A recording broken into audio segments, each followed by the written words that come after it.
Okay. So before we get started with our discussion on Bhagavad Gita, yesterday we all know that Srikant Prabhu's mother passed away, and thank you everyone whoever went there and did kirtan. But I saw in the group that everybody posted some interesting messages. What did everyone post? Teach Krishna, pray for. How to get the subject. Majority of the people posted rest in peace. Very good. Venugopal is a sincere student. They all posted rest in peace. Venugopal, what did you post, by the way? I copied your statement, Prabhuji, Sadgati. Oh, okay.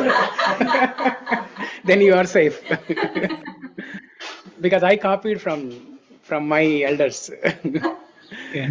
So, rest in peace, it belongs to Abraham religions. Yeah. We are not. Yeah, I don't like to post. We're not going to go and merge with Brahman, or we're not going to end this existence with this life only.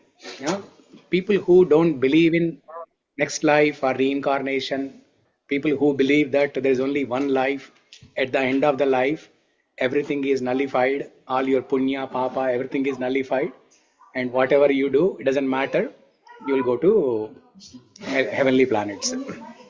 So those people, they say rest in peace. But we are not in those religions. So we are in Sanatana Dharma. So Sanatana Dharma says, at the end of this life, a Jivatma wishes to get Sadgati, to go to higher planets. If possible, to go to Vaikuntha Loka, Goloka, Ayodhya Loka, and so on. If not, then at least higher consciousness in the next life. Be born with higher consciousness in the next life as a devotee. So that is Sadgati. Okay. So we can say three things. Krishne ratirastu, Krishne matirastu. But the soul is on the travel, right? Soul is on the travel. Somebody just passed away. The soul is on the travel to next destination. It could be spiritual world, or it could be next life. So we have to add one more to the Krishne ratirastu, Krishne matirastu, Krishne gatirastu. Krishne gatirastu. May the soul reach the abode of Krishna. If not abode of Krishna, then at least in the next life, get an opportunity to practice Krishna consciousness, become a devotee, and then go to Krishna's abode. So whoever posted, rest in peace. Take back your statements. Okay.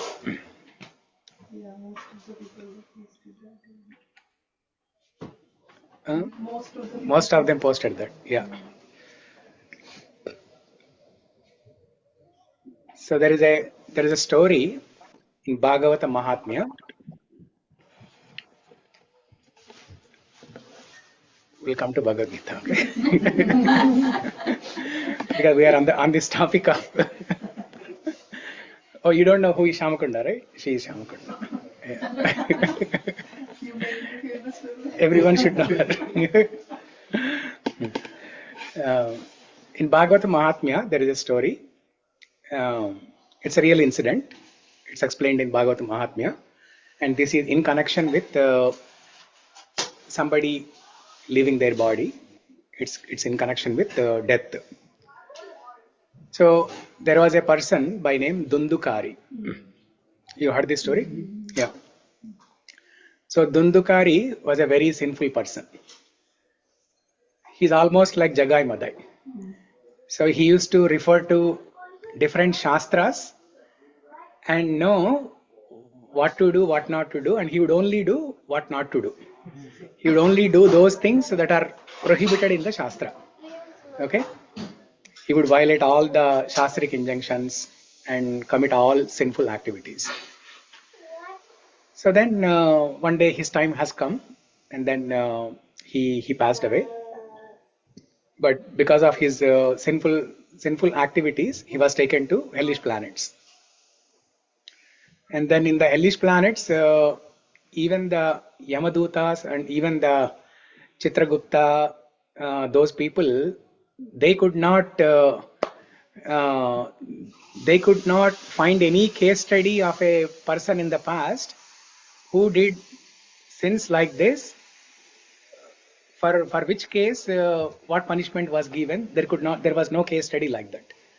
So they have given up, and only Yamadharmaraj, he took a decision what punishment to give, and then he was punished to become a pretatma.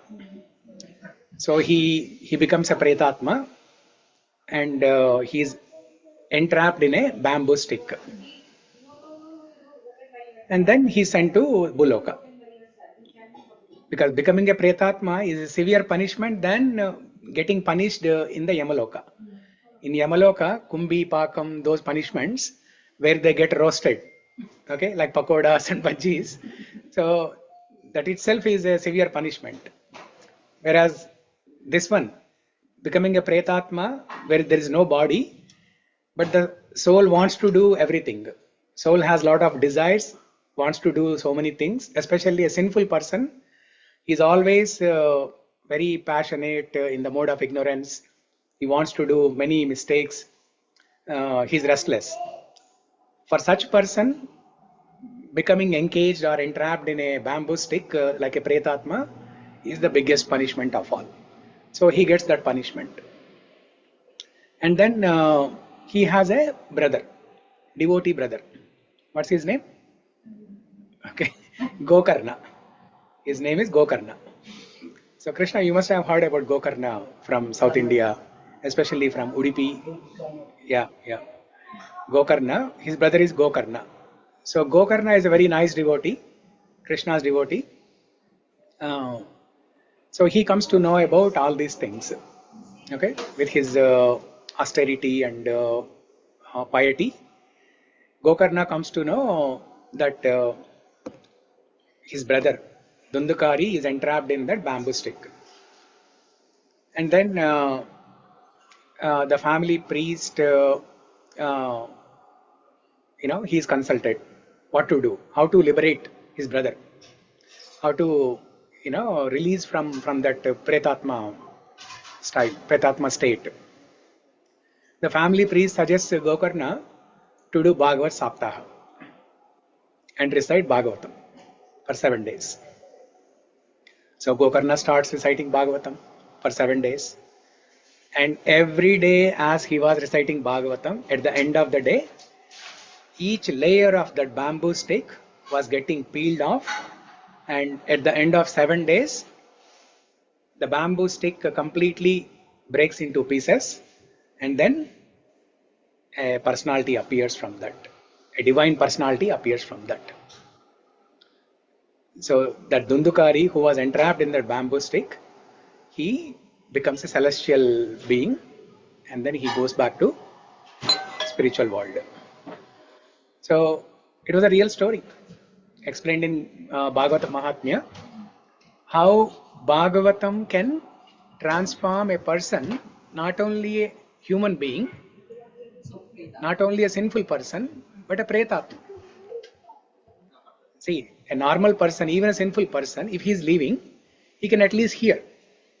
He can hear, and he can, after hearing several times, he can start chanting Bhagavad Gita, Bhagavatam shlokas. He can say a few words, all those things. But here is pretatma. So who cannot hear but still can hear to some extent, in a subtle level. Who cannot speak but wants to speak. So in that state, somebody hearing Bhagavatam and getting liberated, that's the greatest thing. So Bhagavatam has that tremendous power to liberate even a pretatma who is entrapped in bamboo stick.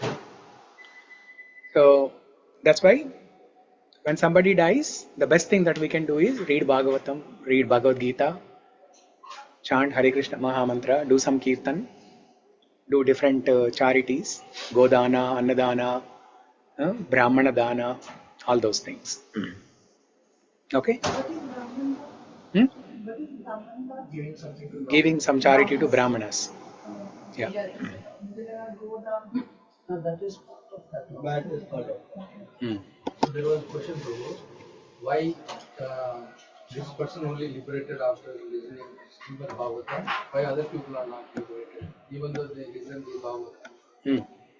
So when you take sankalpa, okay, when you take sankalpa and recite any mantras, for example, Vishnu Sahasranama. Vishnu Sahasranama can cure many diseases.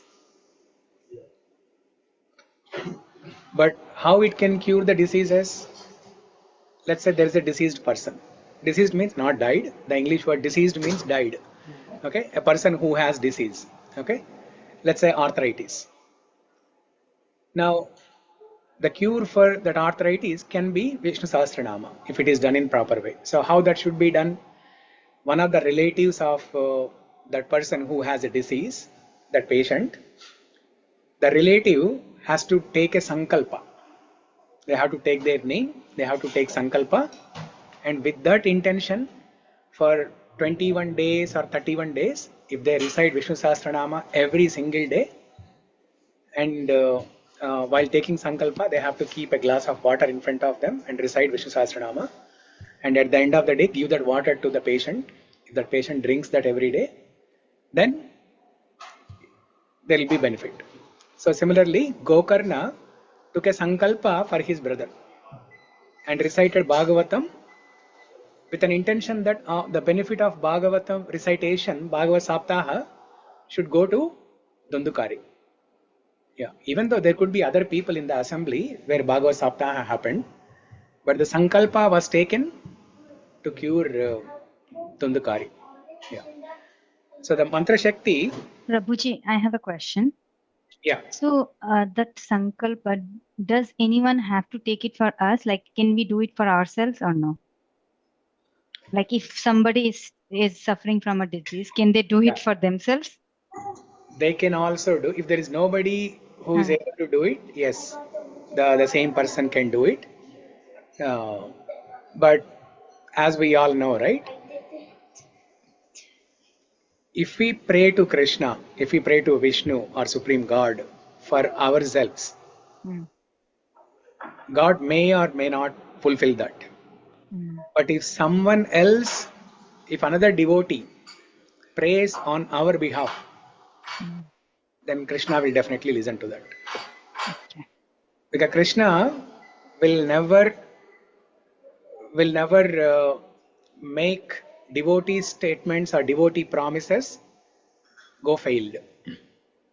He always fulfills the promises or statements made by devotees. That's why. We are not pure devotees, even if we are praying for others. When Krishna. You are not pure, but in that prayer, you are not asking anything for yourself. But if we are asking for family members, aren't we asking for ourselves only? Like for kids or for husband, if I pray. Yeah. Isn't it asking for myself only? Now, remember we discussed, if it is for health reasons, we can. So maybe you missed that class.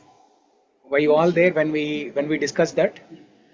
Oh no, I think I discussed that in Mukundamala Stotra evening class. So, what is again it went there.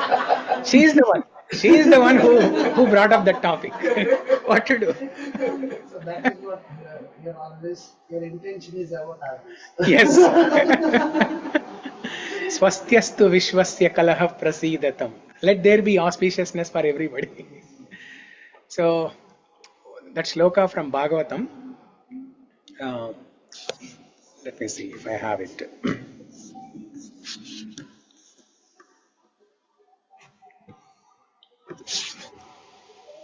Sarita, do you remember that? I don't know if you were there during that class. I don't remember, Prabhuji. Maybe I didn't attend that class. Maybe that's the excuse. I think.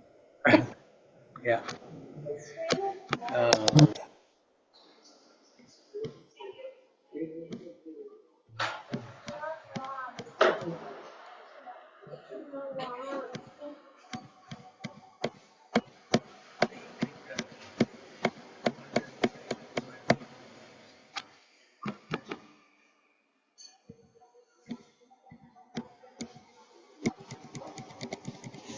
Okay, I'll send that shloka later in the group. But there is this reference in Bhagavatam where it is mentioned for health reasons, to get health benefits, we can pray to Krishna. Even for ourselves, we can pray. And for family members, definitely yes. But for other reasons, if we are praying. Yeah, for material benefits, no. So if I pray, I and Kunal can make a deal. Oh Krishna, give 1 million to Kunal. And Kunal will say, oh Krishna, give 1 million to Srinivas. So there are other reasons also. Right? We pray, like even if I'm praying for peace, sometimes my family. Yes, There's that is chaos. allowed. So, That is allowed. so if I'm praying, so sometimes am I praying for themselves or is it praying for me? Because if they are at peace, I'm at peace too. Mhm. So there is a duality in my mind, like for whom I'm praying, for them or for myself. Yeah, that is same as health. Mental peace is health also, right? So if you are planning, Yeah, that is same as health. So you can pray for yourself, you can pray for family members. Health you are saying, so it will automatically go for the longevity of the life also. That if we are praying and maybe health and Our goal for is not to longevity. increase longevity. No. What are we going to do here? Longevity, like if you are attached to someone and you pray and then longevity. No. Whatever lifespan is given to you, you will live up to that. No, not for ourselves. For No. someone, if you are Oh, for praying. family members. Yeah, that they take a sankalp and then you do for longevity also. Yeah, let's say one of the family members, they are very young. Let's say there's a 10-year-old boy. Yes, definitely you can ask for longevity. Yeah, health and longevity you can ask. But let's say there is a patient who is 80 years old. So what are we going to do by asking longevity for that person? So it depends. Depends on the patient. Yes. Yeah. If it is Maharaj, we will ask for. Yes. Anything. Correct. For Guru Maharaj, yes, we can ask for longevity. Yeah. Yeah. I have one question, Prabhu. You said like if somebody is on the deathbed or died, and one thing you said to read Bhagavatam during that process. Anything specific in Bhagavatam, or it is just like pick any chapter and read just to. So best is there is a chapter in 10th canto, Glories of Bhagavatam. Okay. There is a specific chapter, Glories of Bhagavatam. That can be read, or first canto, second chapter. That's like summary of Bhagavatam. All these famous shlokas. Narayanam namaskritya naram chaiva narottamam devim saraswatim vyasam tato jayamudirayet. You must have heard these famous shlokas in the classes and all. The goal is, as I understand, Prabhu, is not like which chapter, which content, right? It's like smaranam. If we are reading Bhagavatam, the patient should be also involved in hearing and remembering Krishna. Yeah. So anything about Krishna, I think we should be able to go. Yeah. So anything is fine from Bhagavatam, but most importantly, if you want to have the satisfaction of reading entire Bhagavatam, first canto, second chapter. Yeah. Also Glories of Bhagavatam, that chapter also, 10th canto. Yeah. So I'll send that shloka. Okay. Yeah. Okay. Now let's recite Bhagavad Gita. So Pooja, did I answer your question properly? Yes, Prabhuji. Yes. Thank you. Yeah.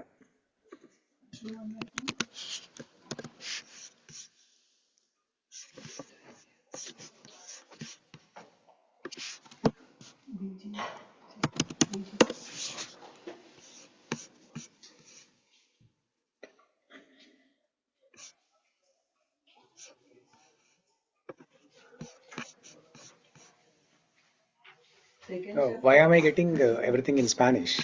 When I open Veda base, is everyone getting the same thing? No problem. On the Maybe dual language. there You is a selected language language. selection for you. I did not change. But somehow it got changed Okay. because of the Wi-Fi or so. Oh, maybe. Yeah. Okay. Now I'm saying English. Yeah, changed it. Krishna is directly you start doing Spanish. Spanish. Gita in Spanish. If it That way is- you will finish faster because you will not be able to speak. If it is Telugu, then there are audience. Spanish, You never know. who are the audience? You never know.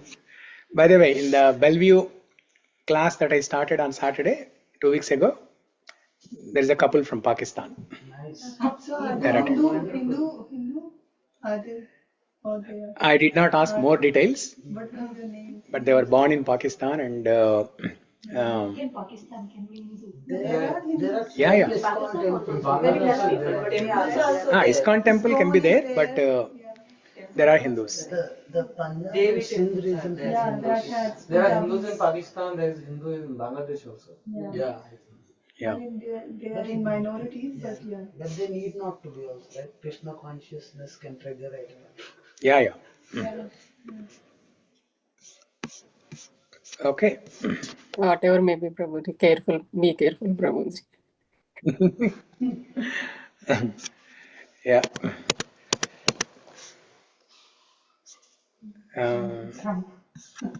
Second chapter, right? Today. Fourth chapter. Yeah, yeah.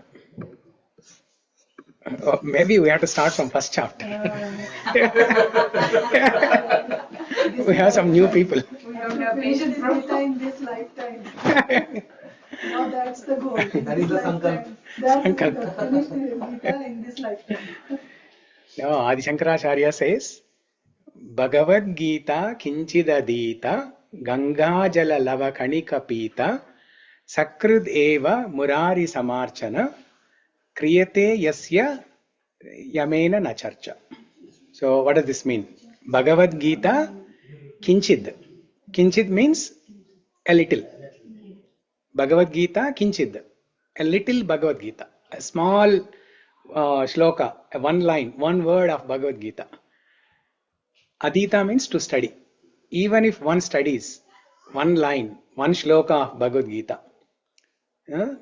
just like Ganga Jala Lavakanika Pita, even if one drinks one drop of Ganga Jal, Sakradeva Murari Samarchana, even if one worships Murari at least once. Sakrad means once. This word comes in Ramayana also.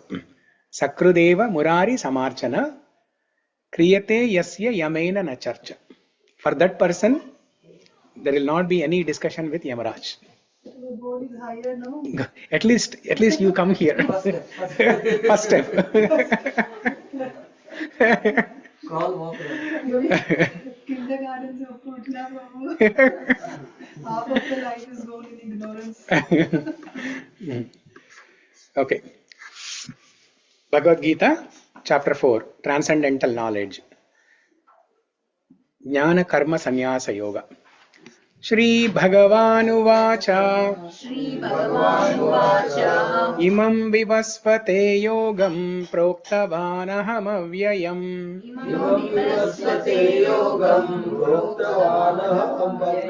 Vivasvan Manave Praha Manurikshvakave Bravit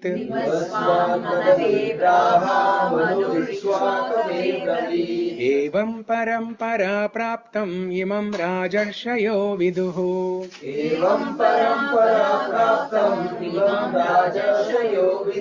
Sakale Neha Mahata Yogo Nashta Parantapa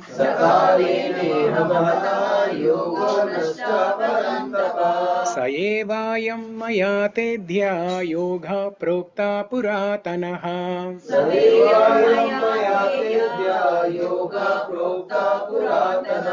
Bhaktosi me sakha cheti rahasyam hetaduttamam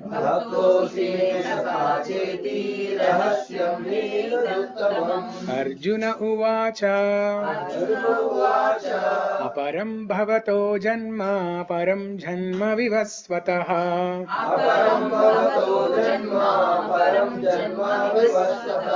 Katametat vijaniyam tvamadhau proktavaniti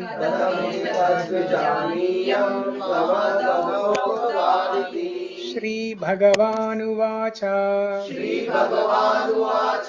Bahuni me व्यतीतानि जन्मानि तव चार्जुन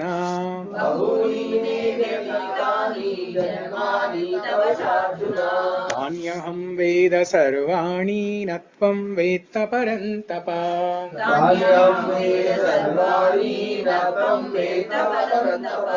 अजोऽपि सन्नव्ययात्मा भूतानाम् ईश्वरोऽपि सन्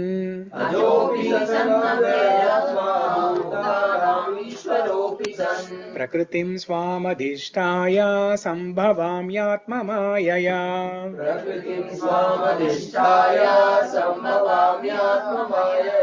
यदा यदा हि धर्मस्य ग्लानिर्भवति भारत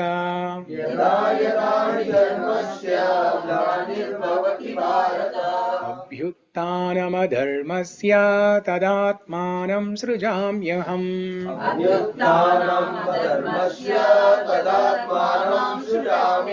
परित्राणाय साधूनां विनाशाय च दुष्कृताम्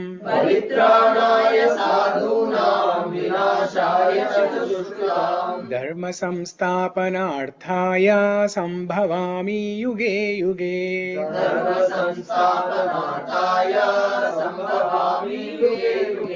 जन्म कर्म च मे दिव्यम् एवं यो वेत्ति तत्त्वतः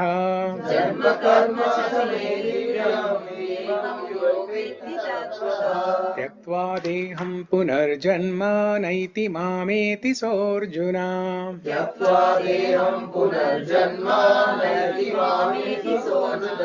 वीतरागभयक्रोध मन्मया मामुपाश्रिताः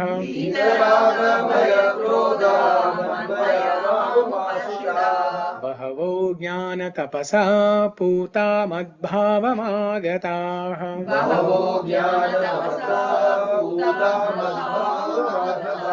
ये यथा मां प्रपद्यन्ते तांस्तथैव भजाम्यहम्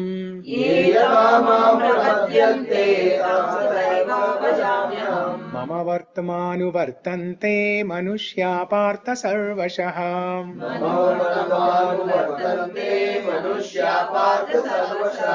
काङ्क्षन्त कर्मणां सिद्धिं यजन्त इह देवताः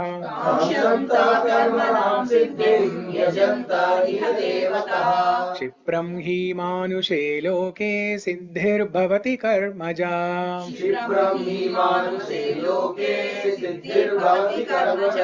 चातुर्वर्ण्यं मया सृष्टं गुणकर्म विभागशः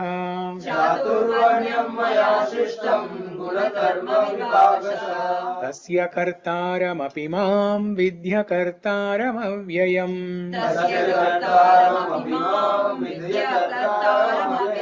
न मां कर्माणि लिम्पन्ति न मे कर्मफले स्पृहा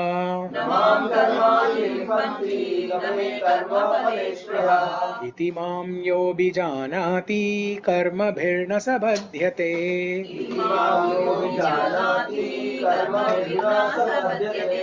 एवं ज्ञात्वा कृतं कर्म पूर्वैरपि मुमुक्षुभिः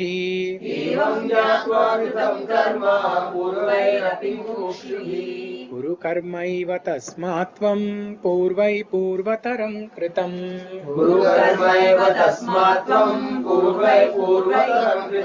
किं कर्म किमकर्मेति कवयोऽप्यत्र मोहिताः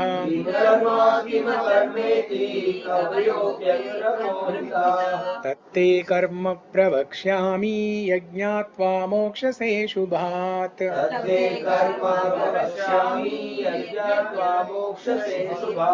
कर्मणो ह्यपि बोद्धव्यं च विकर्मणः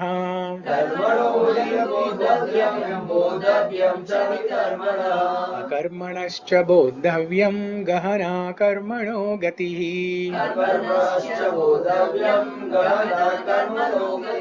कर्मण्यकर्म यः पश्येद् अकर्मणि च कर्म यः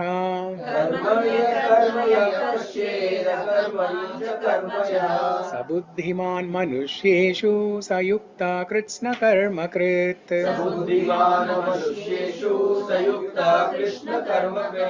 यस्य सर्वे समारम्भा कामसङ्कल्पवर्जिताः sankalpavarjita.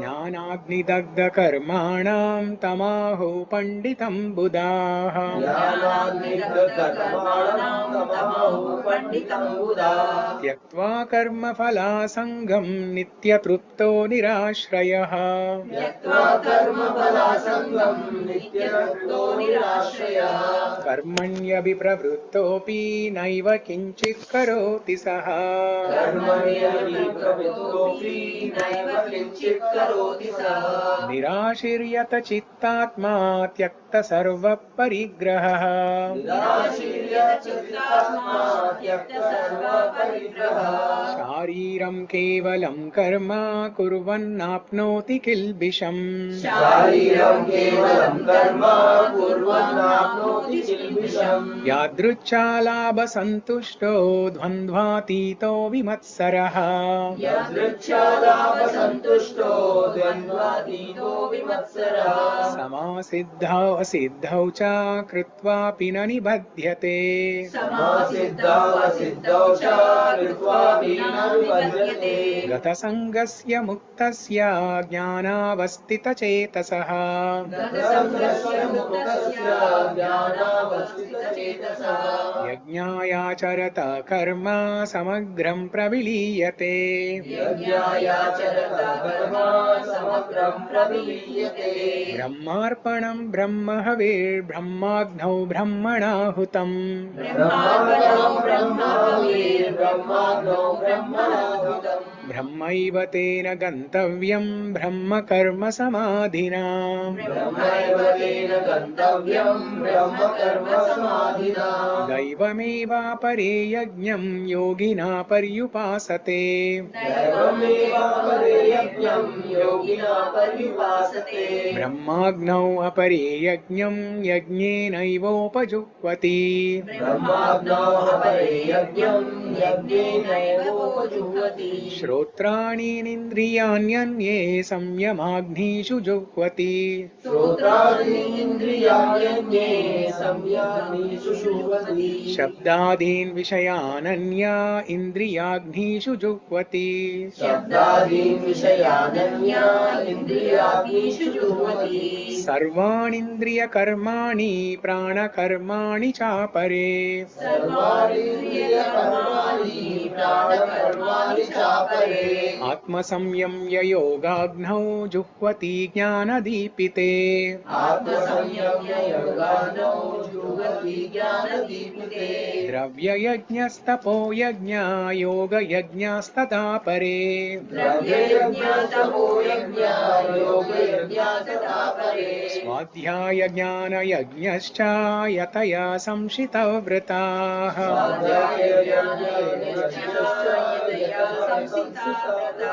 अपाने जुह्वति प्राणं प्राणे पानं तथा परे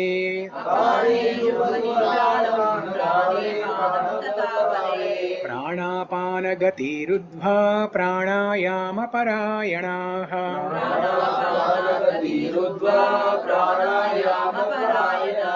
अपरे नियताहाराः प्राणान् प्राणेषु जुह्वति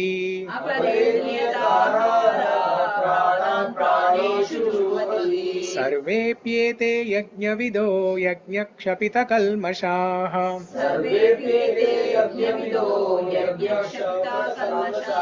यज्ञशिष्टामृतभुजो यान्ति ब्रह्म सनातनम्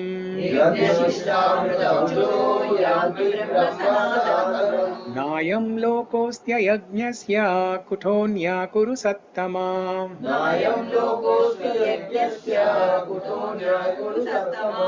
एवं बहुविधा यज्ञा वितता ब्रह्मणो मुखे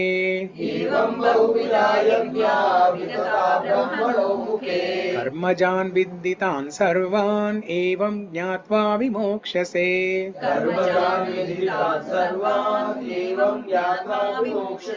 श्रेयान् द्रव्यमयाद्यज्ञा ज्ञानयज्ञा परन्तपा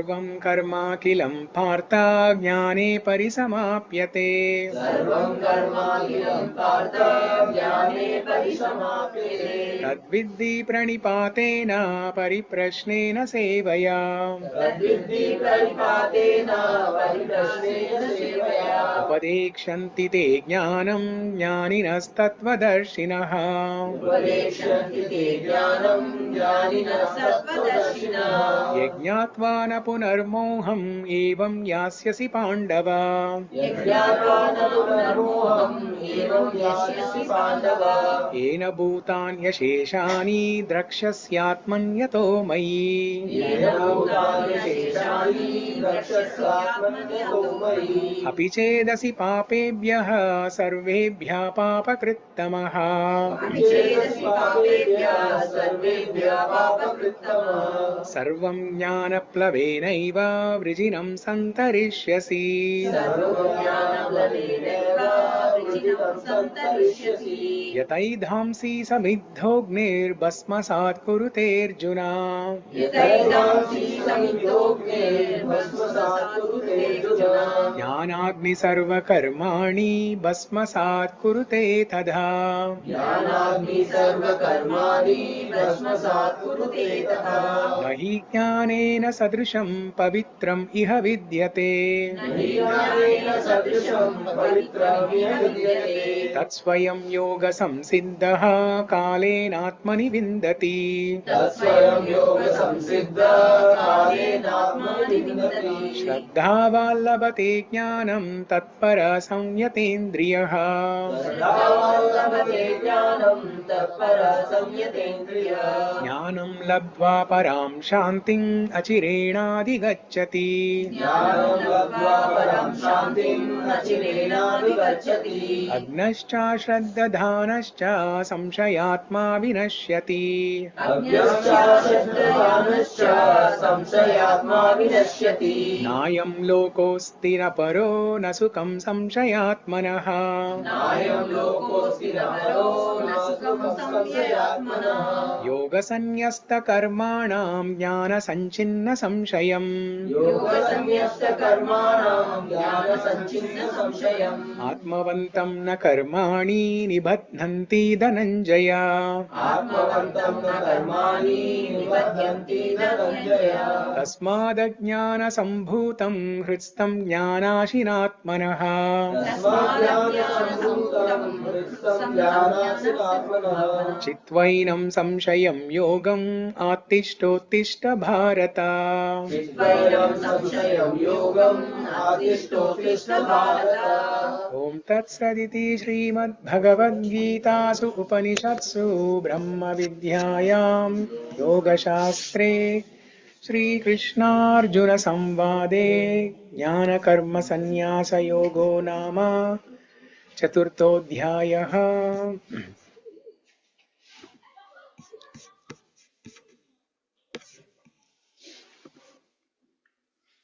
Okay, so I think last week, not last week, but the last class on Bhagavad Gita, we discussed 6 or 7 shlokas that day. I think we stopped at 29. 30, yeah? Okay. Sarvepyete jnanavidau yajñakshapita kalmashaah yajñashishtamrita bhujo yanti brahma sanatanam. Yeah. So this whole section from 24 to 30, Krishna talks about different kinds of yajñas. Dravya yajña, swadhyaya yajña, tapo yajña, all these things. And most importantly, we discussed that Brahmarpanam shloka. Brahmarpanam Brahmahavir, Brahmagnau, Brahmana Hutam, Brahmaiva Tena Gantavyam, Brahma Karma Samadhina. So what does that shloka tell us? Brahmarpanam shloka. Those who were there on the call. No notes. You were not there? I was there. Ah. I forgot what.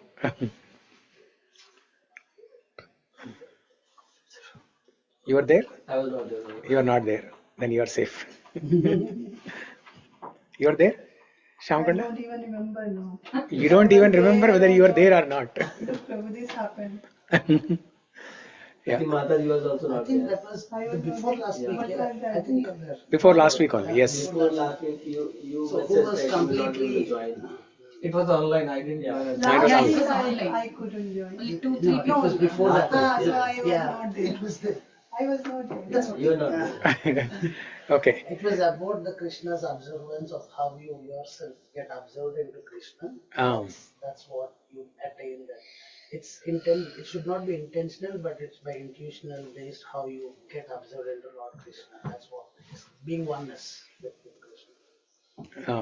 So, this shloka is famously recited by many devotees from other sampradayas mostly, not ISKCON, not Gaudiya Vaishnava, but other sampradayas. They recite this shloka, Brahmarpanam shloka, before eating prasadam. Before eating prasadam. Why do they recite? Even we can also recite. Along with Mahaprasade Govinde, we can recite this also. So during that shloka we discussed that even the act of eating food, that should be spiritualized. So we discussed the two examples for that shloka. One is eating food, how this act of simple act, an ordinary act of eating food can be spiritualized. And also we discussed Havan, the fire sacrifice, yajna, how that can be spiritualized. Brahmarpanam. In case of fire sacrifice, Brahmarpanam means the wooden stick, the ladle that is used to offer ghee. Okay, that is Arpanam. Brahmagnau, the Agni, the fire itself. Brahmarpanam, Brahma Havi. Havi is that butter or ghee that we pour in the fire sacrifice. Brahmarpanam, Brahma Havir, Brahmagnau, the Agni, the actual fire. Brahmarpanam, Brahma Havir, Brahmagnau, Brahmano Hutam. The person who is doing this act of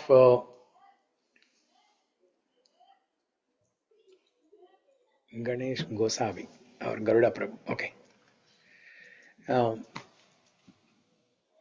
Brahmano Hutam, the person who is doing this act, the pujari or priest who is performing this fire sacrifice, Brahmaiva Tena Gantavyam, even the destination of this entire process, the result of this entire process, everything is spiritualized. Everything becomes Brahman.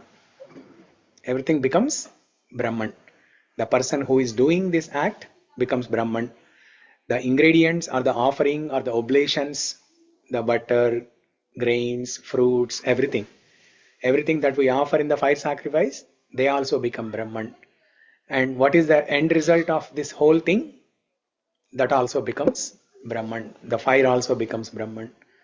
So how we can spiritualize everything in that ordinary materialistic activity as spiritual activity?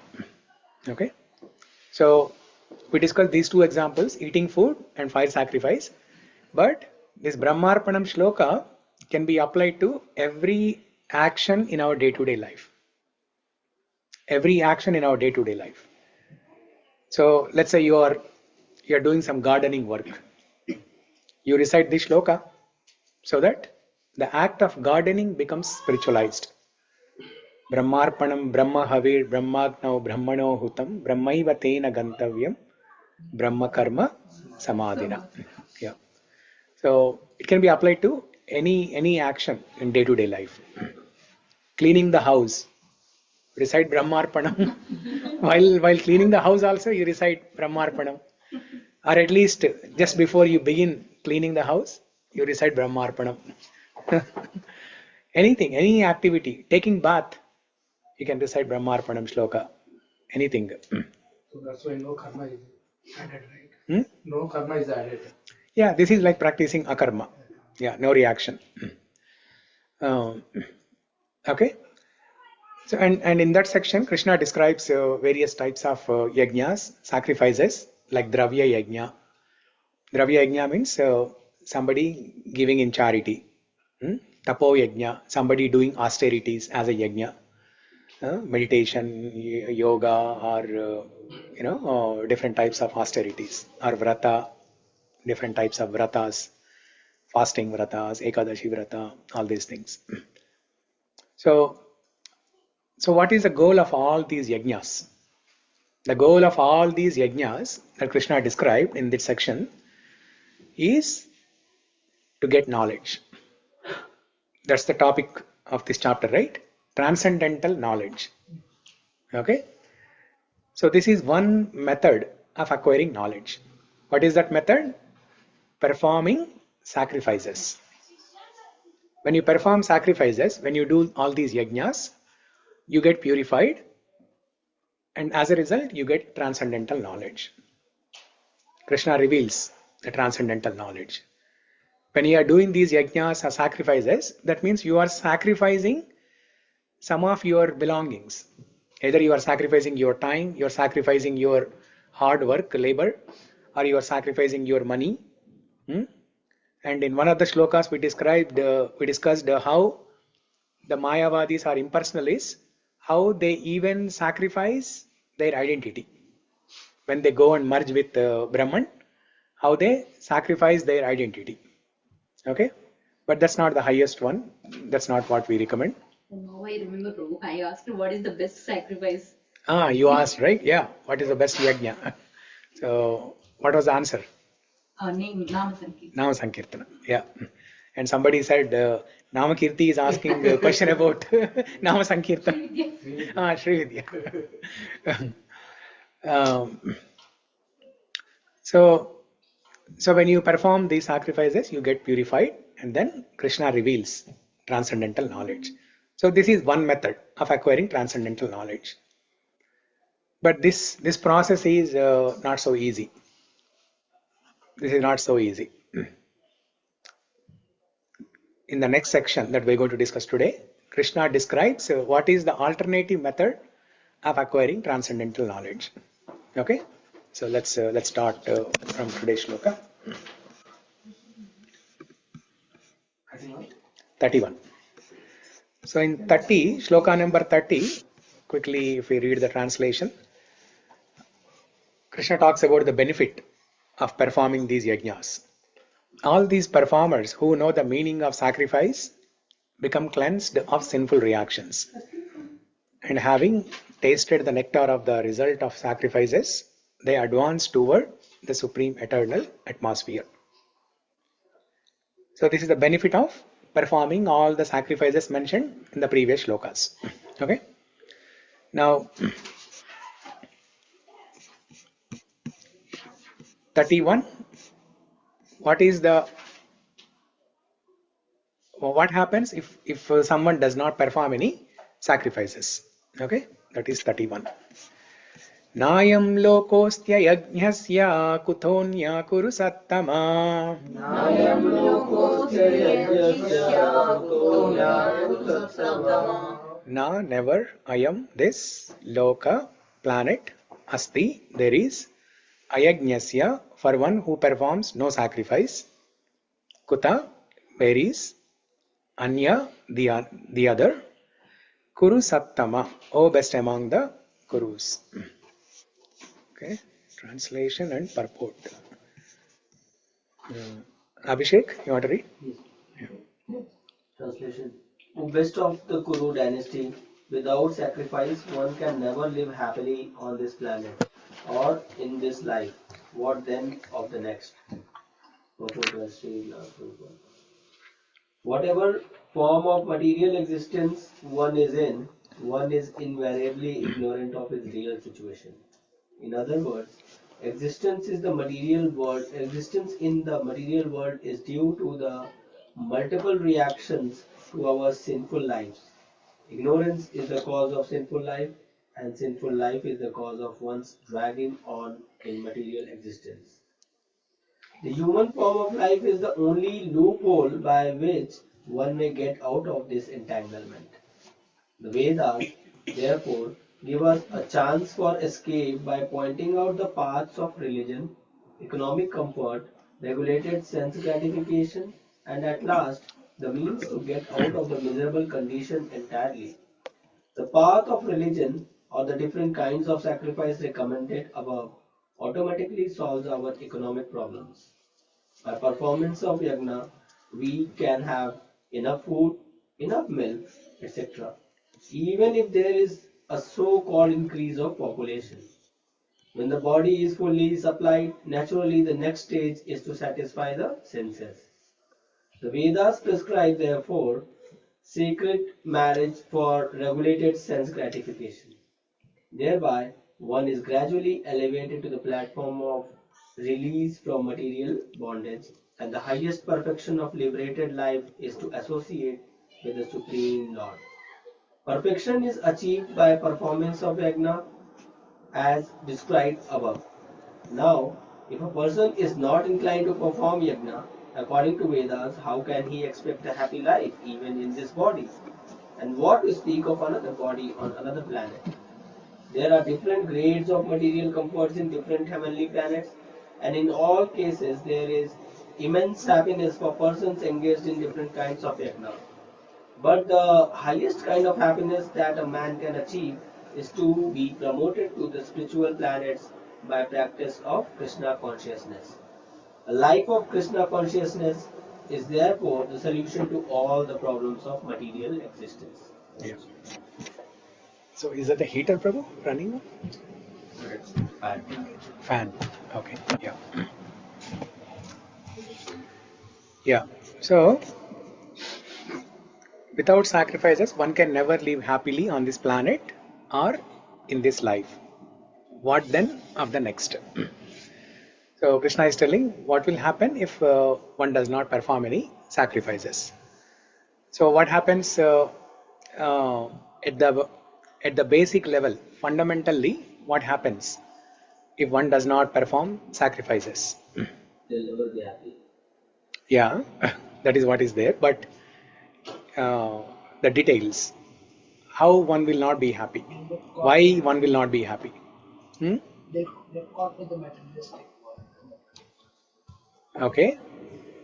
You keep accumulating more karma and more karma. Okay. If you're not sacrificing. Many of the But at the fundamental stage, at the basic level, fundamentally what happens? What's the problem? Greediness. Huh? Greediness.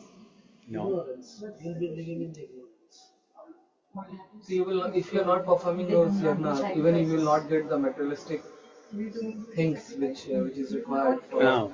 Yeah, you're close. like the You're coming close. food, water. Yes. Oh, yeah. Even the basic necessities will not be supplied. Remember from third chapter how the cycle of sacrifices. Yeah. So yeah, the grains are produced because of rains, Right. and rains are produced because of yajnas.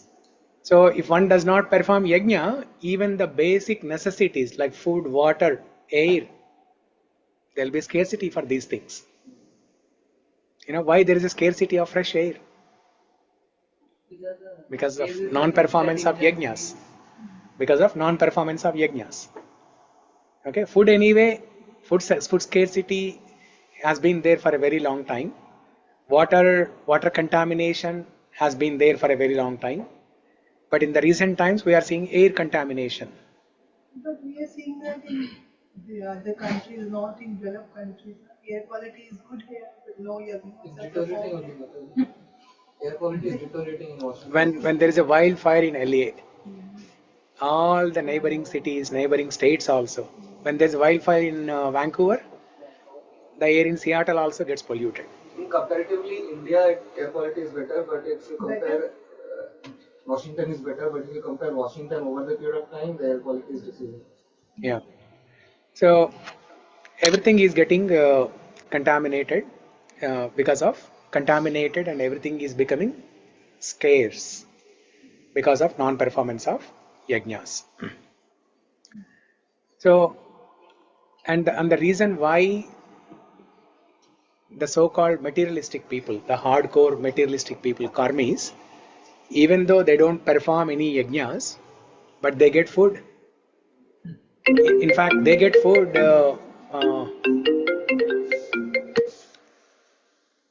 In fact, they get better food, comfortable life than those who are performing yajnas. The Brahmanas are performing yajnas, and we see sometimes the karmis, hardcore materialistic people, they are eating nice food, they have a better life compared to Brahmanas who are performing yajnas. Why is that so? Yeah, in simple words, karma. So karma is one part, but the very fact that there are some people who are performing yajna, that's why other people are getting basic necessities, and on top of that, things for sense gratification. Prabhupada writes in the purport, right? After the necessary supplies are supplied, like food, water, air and all, then comes sense gratification. One of the biggest excuses, like in India, people say it's population, but in this purport, Prabhupada mentions, like, even whatever population, if you are performing the right level of yajnas, you can feed everyone. Yeah. Elephant, how much does it eat? Tons of food, right? In the lifetime, tons of food. Literally tons of food, actually. If you actually measure, it will be tons of food. So who is supplying that? Krishna is supplying that. At the time of birth, a quota is allocated. How much that Jivatma has to eat, that is written. And that will be supplied. That will be supplied. And we are supposed to only consume that much. If you are consuming anything more than that, we are actually consuming what belongs to others. That is sin. That's why other people, they are suffering because of lack of food, lack of water and all those things. How can we measure? How can we measure? We have eaten this much. Oh, how can we measure? Yeah, it's very difficult. If you study Ayurveda, you will know. Study means you don't have to become a doctor in Ayurveda. Just a basic understanding. Without hungry, we should not eat. And while eating, you should not speak. You should not watch any TV or laptop or phone. You should not talk to anybody on the phone also. You should sit quietly and eat. And in a proper position on the floor, in Padmasana, on the floor. Then the body will give signal when to stop. Yeah, that makes sense. You will get burp. If you have to measure it, it's very difficult. You will get burp, right?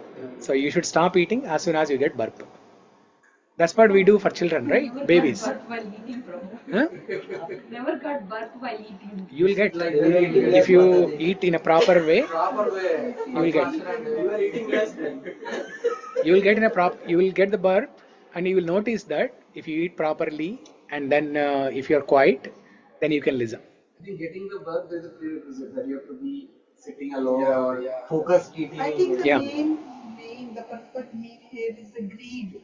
Basically, the greed by other, like why rich people are getting more rich and poor are getting more poor. It's because of the greed. We all know how much we need to live a comfortable life, but above, we accumulate beyond that, and that's our greed. Yeah.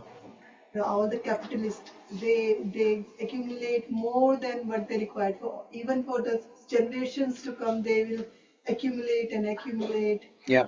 And then poor will become poor because they will not have the resources. Yeah. All the resources these people are using. So that's the basic. I think that's what Prabhupada is about to say, because there is no sacrifice, no yajna. Yeah. So that's what is creating an imbalance in the society. Yeah. Greed. Mahatma Gandhi says in the famous quotation, the world has enough resources to fulfill the needs of everybody, but the world doesn't have enough resources to fulfill the desires of one person. So, yeah, greed is a byproduct of karma.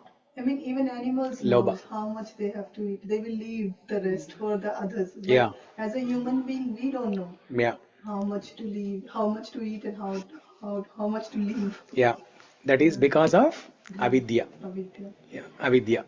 Ignorance. What is ignorance? Not having the right knowledge. That is ignorance. Ignorance means you have wrong knowledge. Okay? See, in literal sense, ignorance means not knowing anything, right? But that's not what it means. Ignorance means you have the wrong knowledge, you have been fed with wrong knowledge, and you don't have the correct knowledge. So the goal of all the sacrifices is to remove avidya and to get vidya,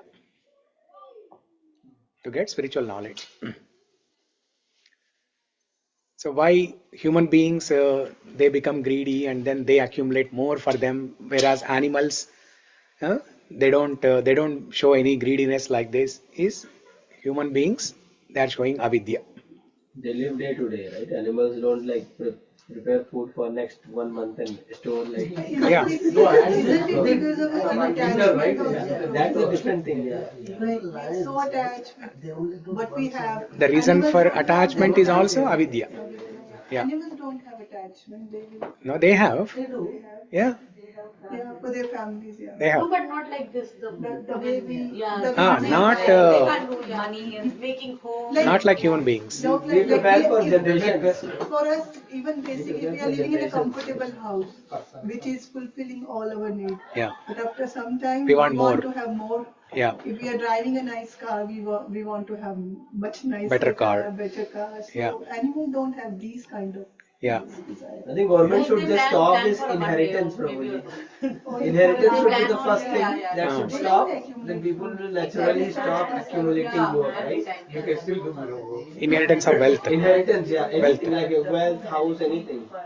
Like after you're gone, Yeah, you should not be. It should be like But this. so they, because I think in the US it is there. Then another problem will come. What are you going to do to the wealth after your death? Sometimes No, it will go to the government. The government as a That's even worse. That is going to, I was about to That's say, even the worse. Politicians are going to take all this stuff. That is a different thing. That is, no, but the problem is not that wealth where it has to go. I am trying to think from the source, Prabhu, because will not accumulate. every people not accumulate even. They will still accumulate. They'll come up with some other workaround. proxy that we get. At least in US I have heard like if you don't do specific, I think something is there, right? Default inheritance. So I'll tell you an example. China. Right? trust. Yeah, you need to create trust or something. Yeah. In US, their default inheritance doesn't go to you. You need to have a will, otherwise. Yeah. Otherwise it won't go. So there are workarounds for that. And even in China, it's a communist government, right? And then when somebody buys property there, technically it doesn't belong to them. Yeah. It belongs to government. By default, it belongs to They government. lease it for your life. 100 years. Yeah. 100 years. That's why Chinese, they don't buy properties in China. They send all cash to America and they increase the bidding wars. Yeah, They do full cash. Cash. Yeah, that's why it increases bidding wars and all the housing in US got inflated because of these people. It changed in 98 probably, but still it is 50 and 30 years. If it's an apartment, it's 50 years. It's an independent. But the problem is again after 30 they will go back to the government. So why will they? Yeah, why will they take that risk? Yeah, when they have a better opportunity somewhere else, why will they take that risk? As you said, they always follow workarounds. Yeah, yeah. So these are all not the solution. The solution is, as Prabhupada said, sacrifices, yajna. Yajna. That is the only thing. These are maybe just patch fixes, band-aid fixes. Which is, Yeah. So with yajnas, we get material prosperity and also spiritual benefit. We will get purified. We will get spiritual knowledge. Yeah. So yajna here means the proper yajna.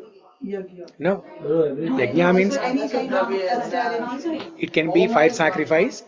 It can be charity, giving some money in charity. Sacrifice. That is Any kind of dravya yajna. sacrifice we do. Yeah. Naam, sankirtan.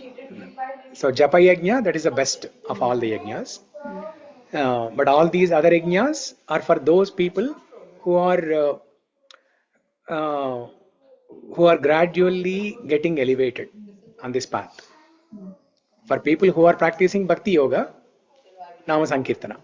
That is the best of all yajnas. Yeah. And for Bhakti Yoga people, there is another method how we can get this spiritual knowledge. What you can get by performing all these sacrifices, you can get in another way that we are going to discuss. Okay. So basically, person will not be happy without all these yajnas. They will not get the basic necessities. They will not be prosper. They will not be happy.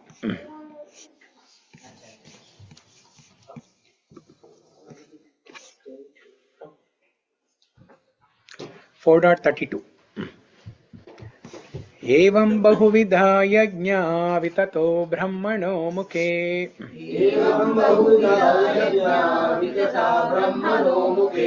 कर्मजान् विद्दितान् सर्वान् एवं ज्ञात्वा विमोक्ष्यसे.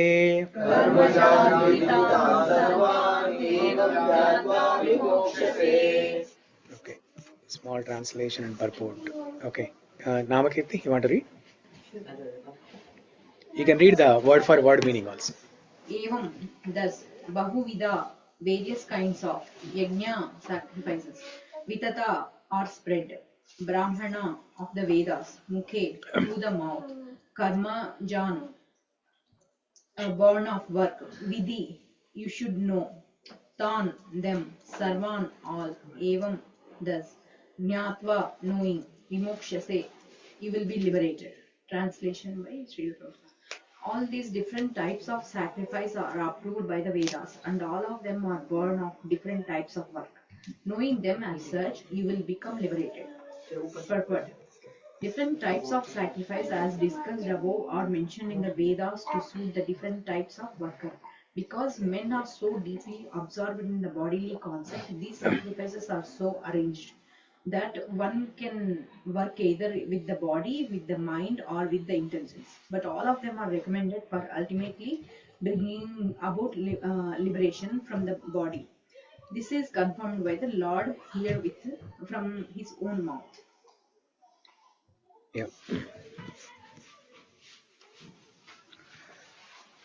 So, yeah, so this is answer to your question. Shamkunda, you said yajna means fire sacrifice.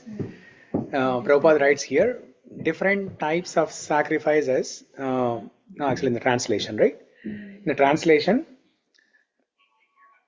all these different types of sacrifice are born of different types of work.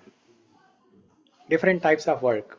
And what is the whole context of Bhagavad Gita here? Krishna is instructing Arjuna to fight.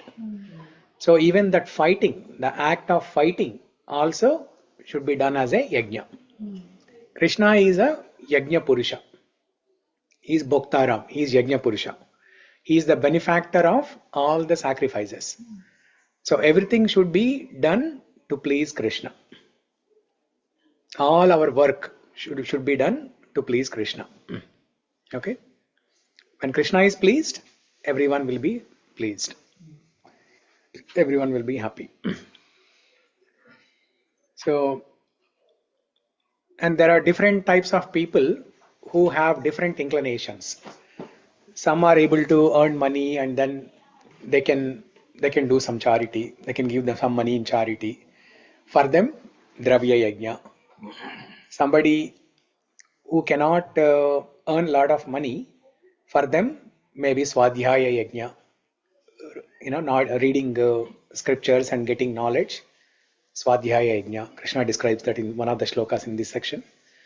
And somebody who can do fire sacrifices. That is a method recommended for them. Like that, for different types of people who have different inclinations, different types of yajnas. So first one you said is Dravya yajna. what is that? Dravya means money. Money. Donation. Yeah, giving in donation. Yeah.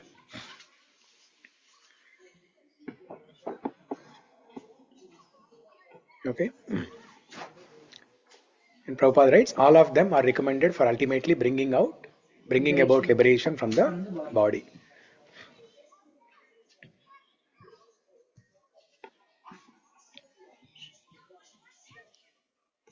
Yeah. Next one. 33. Shreyan dravyamaya yajñā jñāna parantapa. Shreyan dravyamaya jñāna parantapa. Sarvam karma akhilam partha jñāne parisamāpyate. Sarvam karma akhilam partha jñāne parisamāpyate. Okay, somebody online. Sarita, you want to read? Yes, Prabhuji. Can you show the slides?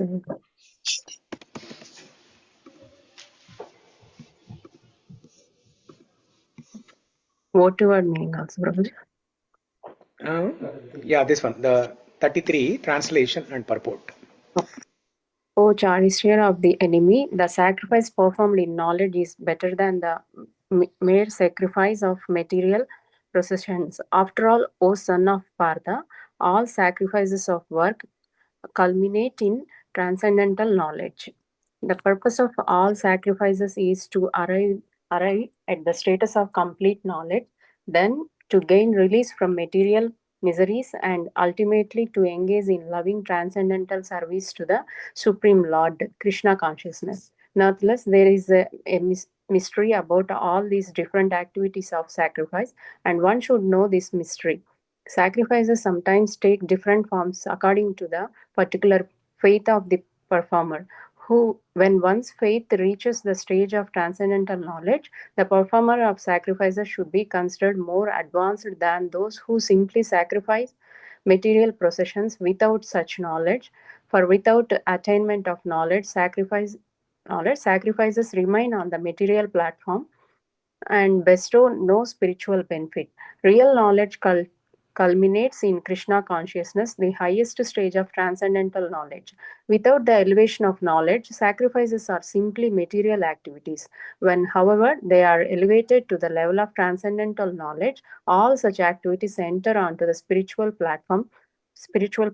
Depending on differences in consciousness, sacrificial activities are sometimes called karma kanda, fruitive activities, and sometimes jnana kanda, knowledge in the pursuit of truth.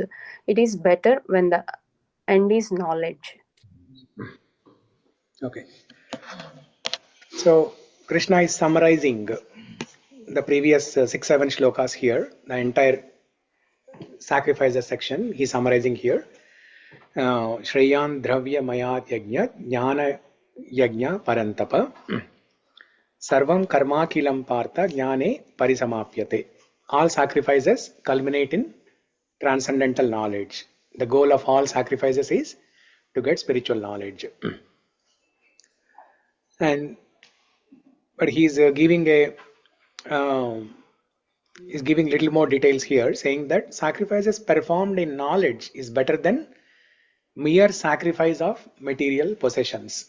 Somebody may have a lot of money and they can easily do some charity, but without proper knowledge of why they are doing that sacrifice, then it's of no use. It remains a material activity only. It doesn't become spiritual activity. So donating money can also be made spiritualized if one has proper knowledge. Performance of sacrifices with knowledge is better than mere sacrifice of material possessions. So sometimes we see some rich business people, they donate to the temple, either here in Samamish temple or other places in India. They donate, but they don't have proper knowledge of Krishna consciousness. They don't have proper knowledge of these yajñas. They don't have proper knowledge of spirituality, no proper knowledge of Atma, Paramatma, Bhagavan. So then the spiritual benefit is not there. When they do these charities, the spiritual benefit is not there. So what kind of benefit they get? They get some sukriti, some piety, some pious benefit is there. It's like karma kanda. When somebody does karma kanda, there is a procedure given in Vedas. You do the ritual, you get some benefit. So like that, this person who is a rich person, he may not refer to the Vedas. The simplest thing that he can do is, because he has a lot of money, he can simply write a check to the temple. Sometimes people donate because they have a lot of illegal money. They just want to purify their money. Yeah. So they get some benefit, definitely. But the better way of giving that money in charity is by knowing why they are giving that. Okay. So that's why. So the giving in charity, that's one example, right? Let's say somebody is doing some service, some physical labor service. They need to know why they are doing that. If they don't know and then they simply come and do some service, there is no full benefit of that. We see many times, especially parents from India, they visit and just for time pass, they come to the temple and then they cut vegetables. Just for time pass. Otherwise, sitting at home, they get bored, they come to the temple, they cut vegetables, which is good. But if they have some understanding of why they are doing that, it is done as a service to Krishna. In simple terms, if they know that at least, with that intention, with that consciousness, if they cut vegetables, then they have higher benefit. Otherwise also they get some benefit, but it's a lower benefit. So anyway you are working hard, why not get the best out of it? So that's what Prabhupada. And these donations, Prabhuji, it's still like it's at least in the spiritual direction. People do donate for many causes, many other causes, right? Yeah. People who are donating even for Russia and Ukraine war as well, right? Yeah. Yeah, they were helping one side, they were taking and they were donating. Yeah. And they get sins for that. Yeah. If the charity is not, I mean, it's not even charity. If somebody is donating for war, it's not even charity. Yeah. But charity done in a wrong way can bring bad karma to you. Krishna explains that in 18th chapter. Charity in the mode of goodness, passion and ignorance. 3 types of charity. Okay. Yeah. Can I tell something? So I also see it like nowadays a lot of WhatsApp groups, your own school friends, college friends, creating a lot of these groups, and because of a lot of excitement, also people started collecting a lot of money because they have some issue with finances or this have a lot of finance. There also this example comes because we really don't know. They really need the money or they need the real guidance of awareness. Yeah. Or they need more financial planning. Money is not going to solve their problem alone. Instead of that, we are all thinking, oh, we are just giving charity and giving a lot of money. Helping someone in need. In need, but that's actually what they don't need is not money. Yeah. They really need the guidance. Yeah. That's where I see. Yeah. In 17th or 18th chapter, I remember sometime back I read like there is described, right? Even for Dan, it is yogyata. You should see like eligibility also. Yeah, 18th chapter. Yeah, 18th. So charity done in the mode of ignorance and passion. Yeah. People that can bring see you the eligibility as well, right? Time, eligibility, and everything. Kala is also important. Yeah. Time, place, circumstances. GoFundMe. GoFundMe is being misused in a big time. Yes. It's being misused in a big time. So, I mean, very recently I saw meal train, something called as meal train. First time I saw it, I was surprised. Meal train. Train. Yeah. What's wrong in that? I mean, if somebody is taking help of a tool like meal train, that means they have not lived their life properly. If somebody has 4 or 5 friends, good friends, who can help them when they are in need, they don't have to publicize saying that we are in this situation, bad situation, please help us by bringing some meal. That's not needed. When you have lived your life properly, when you have maintained your relations properly with at least 4 or 5 families, they will help you when there is a need. There's no need to go public and advertise like this. Yeah. I mean, most of the times, the person who is going through the problem, they don't do it, but their friends, as you said, their friends, out of over enthusiasm, they do this. No, probably in my community there was one family, the lady of the house was suffering from cancer. And then because husband was busy in taking care of her, taking her to the hospital, and she suffered a lot, and ultimately she died. But because he was taking care of her and they have two little kids, the husband started the meal train. And it was a group of people with whom he started. I was also one of them. So, but was that not a right? So the husband is not working? There's no income? He was working, but he was spending all his time either to do the work or taking care of his wife. So he has to take. So the best thing to do is he can hire a maid who can come and cook. It is so hard sometimes because the treatment itself was not cheap. With the kind of cancer she had, they were documenting everything. Yeah. So the kind of cancer she had, they were doing, even if the new, what do you say, the new advanced methods of cancer, which are not properly FDA approved, yeah. But they're still taking those because you can volunteer for those, right? Yeah. So they were doing those as well, and sometimes insurance was not covering the treatment, and then they have to pay a lot of out-of-pocket money as well. So financial toll also took place, Prabhuji, when there is this kind of illness in the family. Yeah. And then time also, because there's only one person taking care of everything. So he started the meal train. So is that a wrong thing to do in that case? For how long? Is it like a regular thing for a few months? It was a regular until she died. Yeah. Because he had, I don't think he had. See, most of the times, a cancer patient suffers not because of cancer, but because of the treatment. Yeah. Because of the treatment. There's no treatment, right? For cancer. There's no treatment. Yeah. Chemo affects a lot. There's no Yeah. Chemo, it spoils the patient even more. Russia released a small medicine last week, but it is not tested. No.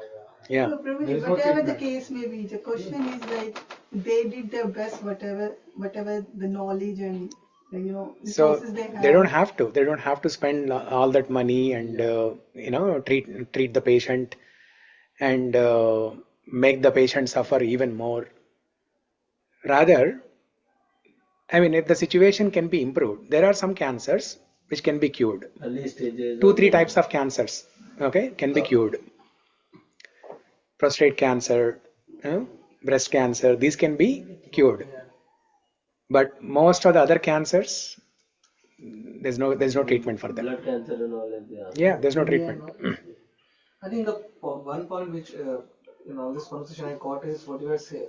I think taking help is not problem. What you are saying is that if that person has led a good life, he or she might have some good social connections or family friends. They can help. They'll automatically get help. Instead of advertising, but that part random meal train may not be right. Yeah. Publicitizing, it's in simple words, it's as good as begging. Exactly. I was about to. That's why raise the hand. So basically, you should inculcate community. See, if you're doing with it, let's say in our community, let's say we do in our 24 hours community in Samish. If anybody is like a woman is carrying, right, like she's pregnant, we all do a meal train, but that's very closed within the community and stuff. But when you're starting like going outside and pretty much, I think you don't want to use that word, but there's that good community and relationships so that people within your it can be misused. That's what I'm trying to say. When there are tools like this, it can be highly misused. And I know one classic example that happened within our temple congregation. They misused. Not a meal train, but no, not GoFund. Something like that. Meal train only, but not using the meal train tool verbally. Yeah. It was misused, highly misused. I know of one more particular case. So depend upon your social circle, depend upon your close friends and family, not on others. That's No, in this particular case that I was talking about, they asked for meal when they actually don't have that need. Why would they ask you? They did that. What's the point of art? That's the easy route. Convenience. And also, as Krishna said, right, over enthusiasm. So one of the other devotees in the temple congregation, on their behalf, this devotee asked, can you provide meal? And then we also volunteered for one meal, and I was the one who delivered the meal. And later I got to know more details, and that's why I came to know that it's misused. Yeah. Now this second devotee who showed over enthusiasm to help that devotee, there's nothing wrong in that. But the person who is receiving, they should have some proper etiquette and say that no, we don't need, we are self-sufficient, we are able to manage. So anyway, when there's this type of meal train, either using the tool or not using the tool, is available, it can be highly misused. Yeah. So anyway, Prabhuji, sometimes there have been incidents where the kids are left alone. When something happens to the parents, like in COVID also, and I've heard some other incidents where both the parents died and the kids are alone. And then I see a GoFundMe started for those kids. Should we be? Yeah. In those cases, definitely, right? Either you send the kids to India to grandparents, or until that is done, it takes some time for kids to be sent to India, right? There are some proper procedures, documentation, everything need to be completed, all the formalities need to be followed. Until that happens, while the kids are here, yes. Okay. Yeah, depending on the time, place and circumstances, if there is a genuine need, yes. But even in that situation, you don't have to publicitize. You don't have to go public and mention that we need help like this. You can reach out to a few people in your circle and take help. It gets publicized through those people we reach out to. The closer group, they make it go wider. Yeah. But the problem comes when it is posted online, then everybody notices it, and that's when other people who don't have a genuine need also, they will think that, oh, I can use it, next time I can use it. It will be misused. But when you do it verbally like this, I mean, if other families, they are spreading the word, that's not your mistake. So let them do. We cannot control everybody, but this is the best we can do. So don't make it publicitized, and don't go on internet. Okay. So anyway. So when we donate in such things, we should be again donating it with the knowledge that okay, we are doing it for Krishna, or should we simply be donating like? Yes. Yes, because that person who is in need is part and parcel of Krishna. Okay. And when they have genuine need, there is something called a devotee care. And who are members of this devotee care policy? Both devotees and non-devotees. In Krishna's eyes, everyone is devotee. It's only a matter of time. Don't think that a person who is holding the chanting beads and chanting is only devotee. In Krishna's eyes, everyone is a devotee. It's only a matter of time that is separating between Krishna and that person. So, from that perspective, everyone is a member of this devotee care policy. So, with that consciousness, with that awareness, you can help that person, and Krishna will be happy. Thank you. Yeah. So instead of looking at small things, right? Go fun things, all these things, right?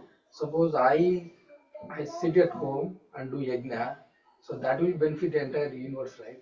So I no need to go each case by case and help the people. Yeah, that we have to do anyway.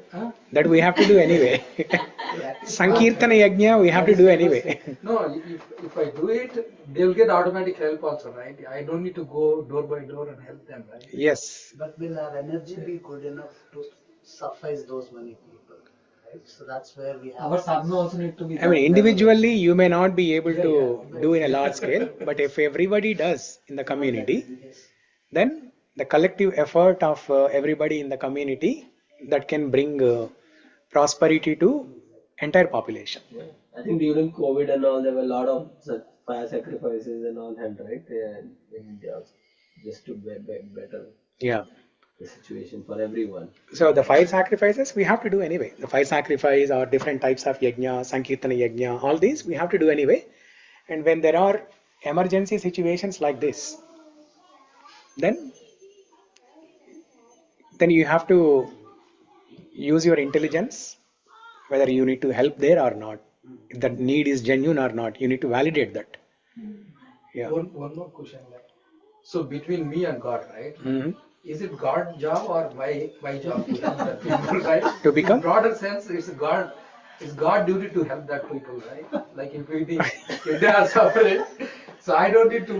My job is He tell me to find me, right? Yeah. So God is telling me to find me, do whatever you can do. So I'm doing that one. I don't need to help them. That is God duty, right? In broader sense, I'm saying. Asking. Like, is that correct? Ultimately, everything happens by the will of God only. Right. Yeah. Okay? Whether even if you want to give, it happens only by the will of God. So your question is, if you sit at home and do nothing, how will the help be arranged by God? Huh? No, it's a job. I'm saying this job is that helping that person who is in need is a job, God's duty. It's not my duty. Yeah. Whether I go and help or not, you should not incur any karma or anything to my sadhana or something, right? So Yeah. So some people just they ignore everything and Okay, now something happens to you. Let's say something happens to you. If everybody else thinks that way, God will help. God will. Okay, God will help. My duty is to do Even my Mataji job. leaves up to God. Yes. I think God should help. Your job is made simple. Just to do the chanting. You just do chanting and say, God will help. chant and be happy. Tomorrow when Sudhakar asks for breakfast, chant and be happy.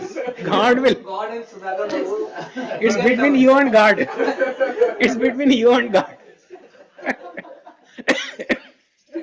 It's between you and God. If God wants, you will get breakfast. What can I do? I am a nimitta matra. I think 2 weeks back we discussed about this, right? So like how the karmas of your family or your surroundings, The food things and all. things and all, and also because we are not in the Krishna's abode completely, we are in the cycle. So the soul is always has desires, so they have an option for us to go in this path or in a devotional path. That is why the sufferings are happening, is what we should. Yeah. So, anyways, let's come to the next shloka. Question from the purport I want to ask. Yeah. Here it is written that nonetheless there is a mystery about all the different activities of sacrifice, and one should know this mystery. What does it mean to you? So, mystery means 2 things. So, generally, when we hear the word sacrifice, people immediately think of that 5 sacrifice, like how you asked. So we need to know what are the different types of sacrifices, which Krishna explained in the previous 6-7 shlokas. Jnana yajna, dravya yajna, tapo yajna, swadhyaya yajna, indriya yajna. Controlling the senses is also an yajna.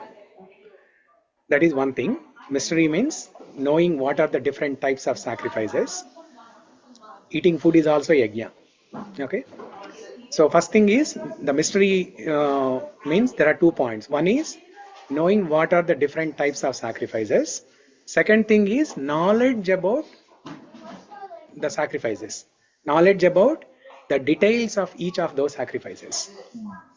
So if you are eating food, what are the different things that will become spiritualized when you are eating food? When you recite that Brahmarpana mantra, the person who is eating food becomes spiritualized. The food itself becomes spiritualized. The person who cooked the food becomes spiritualized. And then the overall end result, that becomes spiritualized. The end result of eating food is you get nourished. Your body and mind gets nourished. That also becomes spiritualized. So one should know the details of each of these sacrifices. First is, what are the different sacrifices, the names, and then the details of each of the sacrifices. That is the mystery. Yeah.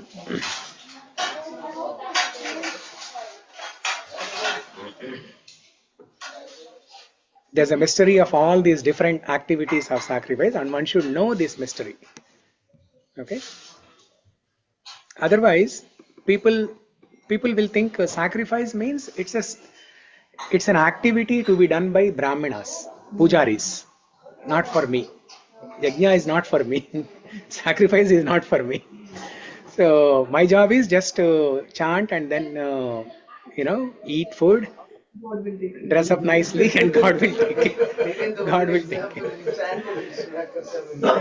But the goal, that the mystery means every activity.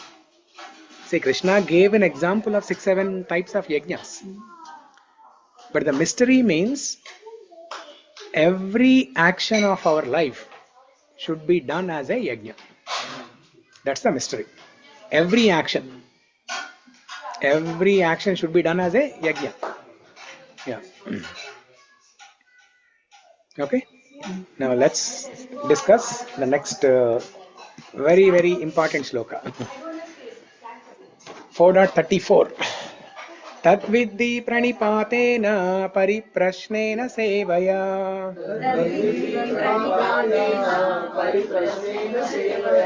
Upadekṣyanti te jñānaṁ jñāninas tattva-darśinaḥ.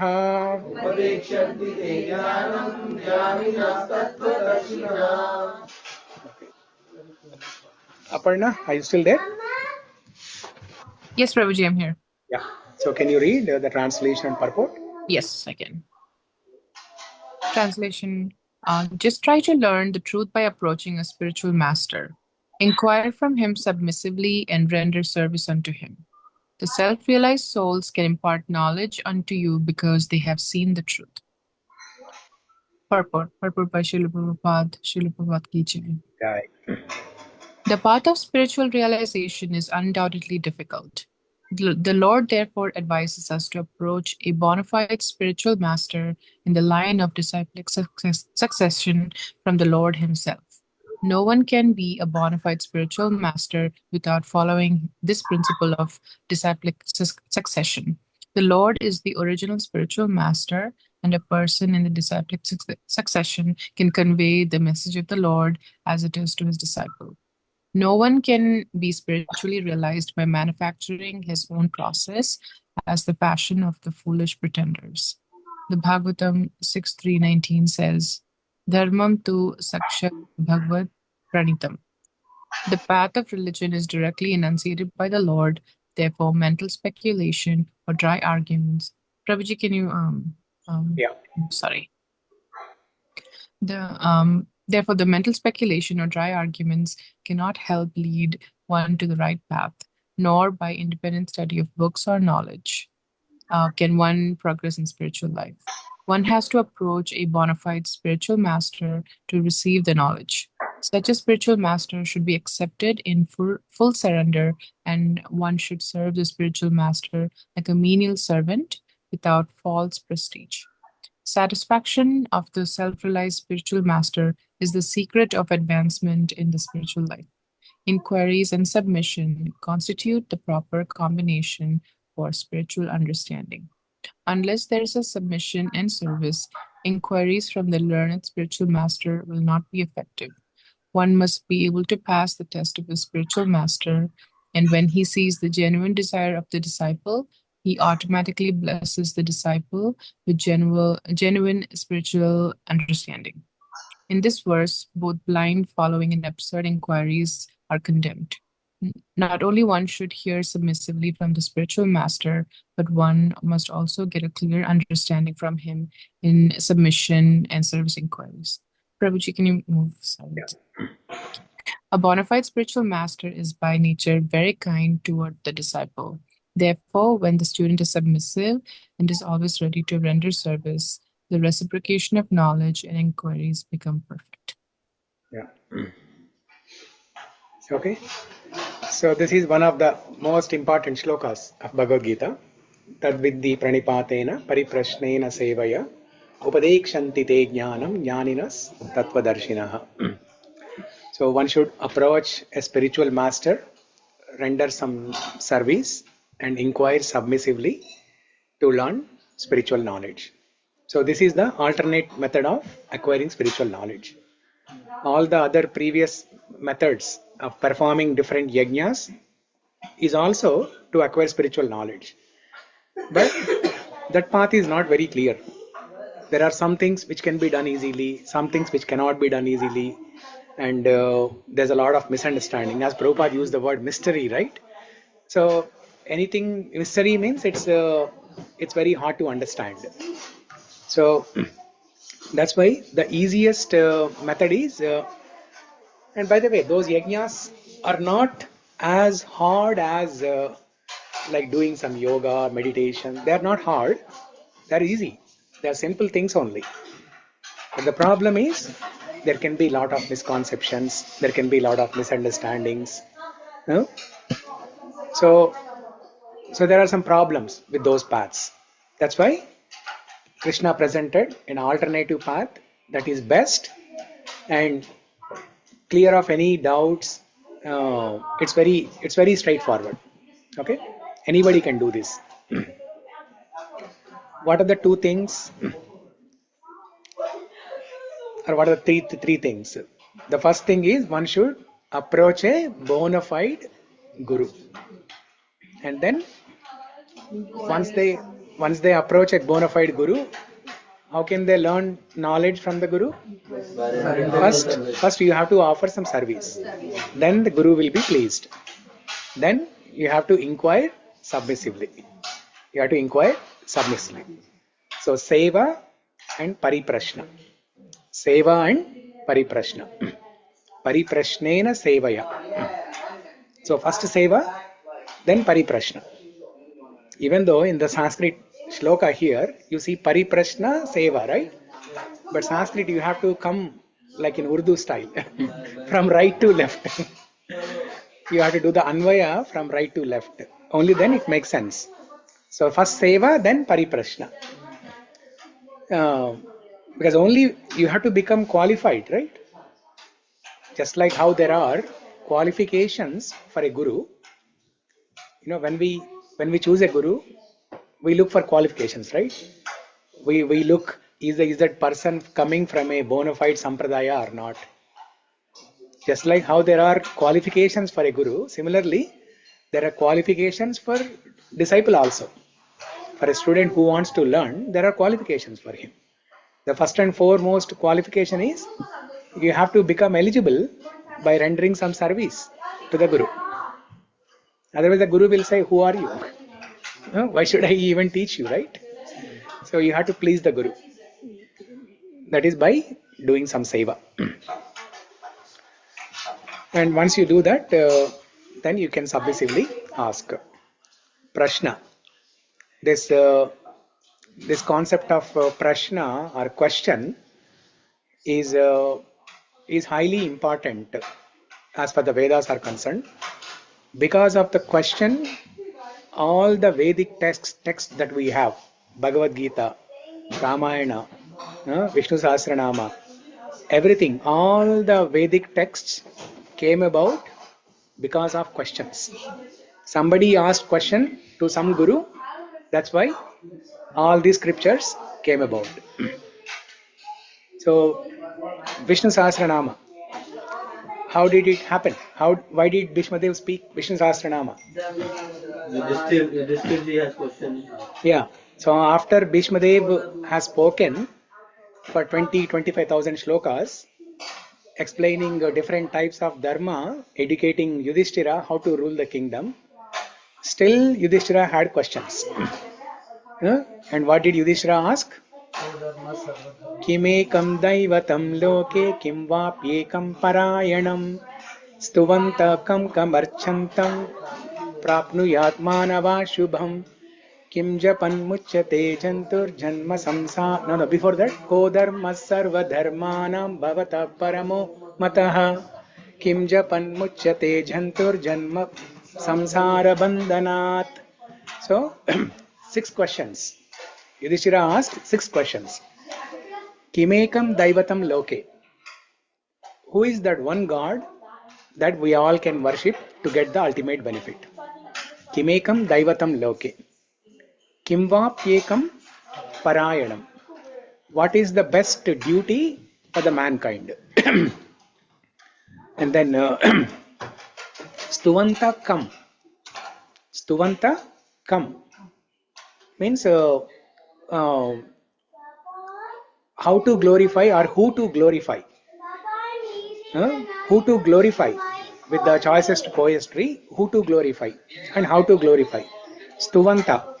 This word stuti means to glorify, to do kirtan. Stuvanta kim. Prapnuyat manava shubham. And which activity will bring auspiciousness to the mankind? Kodharma sarva dharmanam bhavata paramo mataha. What is the highest duty for the mankind? And kim japan muchyate janma samsara bandhan jantu samsara bandhanat. Kim japan, by doing what japa? By chanting whose name? By reciting which mantra? One will get rid of this janma mrityu samsara sagara. And then Vishnu Sahasranama came, and that has become historically popular. Vishnu Sahasranama, that has become historically popular. And it all came because of 6 questions asked by Yudhishthira. And Bhagavad Gita, Arjuna asked questions. What is my duty? Should I fight or not? Should I fight or not? And Arjuna asks 18 questions. And then Krishna speaks Bhagavad Gita. And then Bhagavatam. So Parishit Maharaj asks, I have only 7 days to left. What is the best thing that I can do in these 7 days? So it started with a question. And then Shukadeva Goswami spoke entire Bhagavatam. And Ramayana, how did Ramayana begin?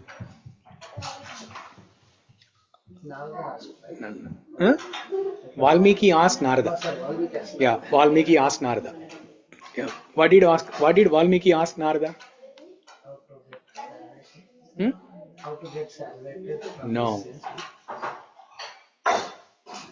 No, he was killing animals and he said, I'm doing for my family.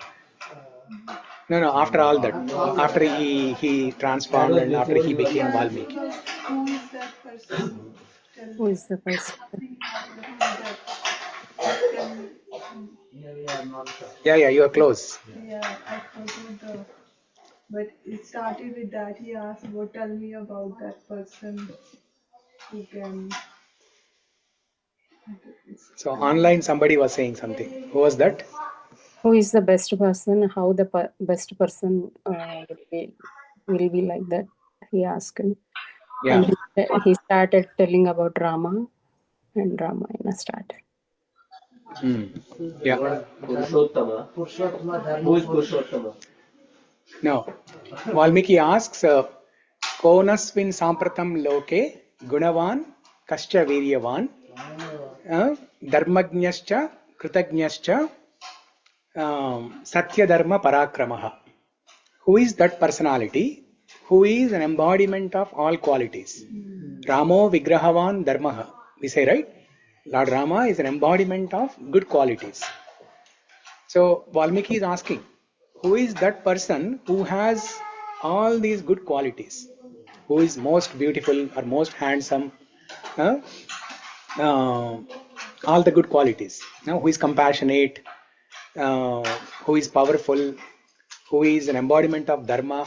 Prabhupada writes in this shloka, dharmam tu sakshat bhagavat pranitam. Dharmam tu sakshat bhagavat pranitam.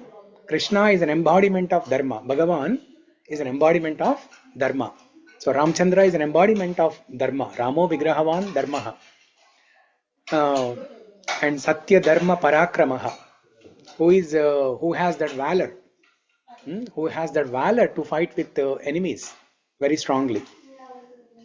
So he asks all these questions. Valmiki asks all these questions. And Jita Krodha, who has controlled his anger. And then Narada Muni tells him about Ramachandra. And then Valmiki writes Ramayana. He goes into meditation. He sees Ramayana like a itihasa. Itihasa means iti, thus. Hasa, happened. Thus it happened. So Valmiki in his meditation, he sees Ramayana the way it just happened. And then he writes. He writes Ramayana. So everything, Yaksha Prashna, right? Another classical conversation, philosophical conversation between Yaksha and Yudhishthira. There are 5. There are 5 conversations that are most important in the entire history. In all the Vedas, there are 5 most prominent, important conversations. And all the 5 are from Mahabharata. So the 5 conversations are Bhagavad Gita between Krishna and Arjuna, Vishnu Sahasranama between Bhishmadev and Yudhishthira, Vidura Niti between Vidura and Dhritarashtra, and then Sanat Sujatiya between Sanat Sujata. There is a yogi named Sanat Sujata. Just like Valmiki, there is a yogi, Rishi, by name Sanat Sujata. It's a conversation between Sanat Sujata and Duryodhana. Sanat Sujata was counseling Duryodhana to stop the war. That is called Sanat Sujatiya. And then Yaksha Prashna. Yeah, Yaksha Prashna. So these are the 5 most prominent conversations in the entire Vedic history. And these are all in the form of question answers. Dhritarashtra himself calls for Vidura. Vidura does not come and he gives counseling by himself. He does not give a free advice. Dhritarashtra only calls. He says, Dhritarashtra says, my eyes are always welcoming, my dear Vidura. So please bring him here. He orders his ministers. And Vidura is brought there. And then Dhritarashtra asks questions. Similarly, Duryodhana. He calls Sanat Sujata and asks questions. And there is a great counseling session given by Sanat Sujata. So everything is in the form of questions. You said that therapy did not work. The counseling therapy did not work. Did not work. Yeah, but at least we are getting benefited. When you read those texts, we get benefited. Vidaraniti is a very highly philosophical thing.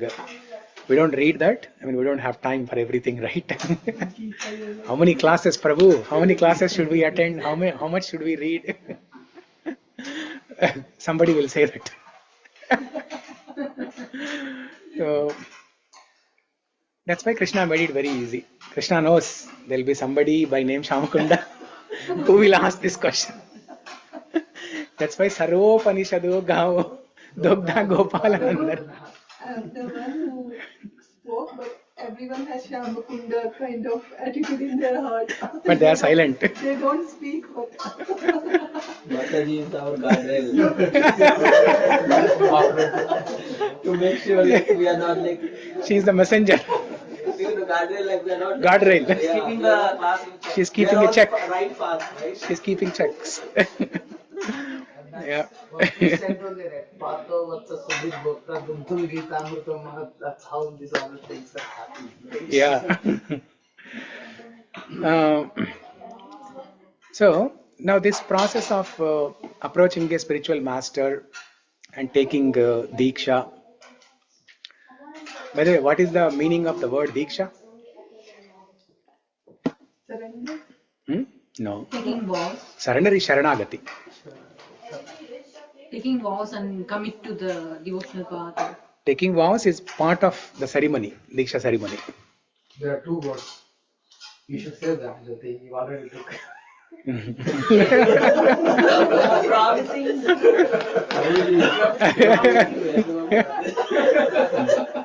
Diksha. Promising something we can do.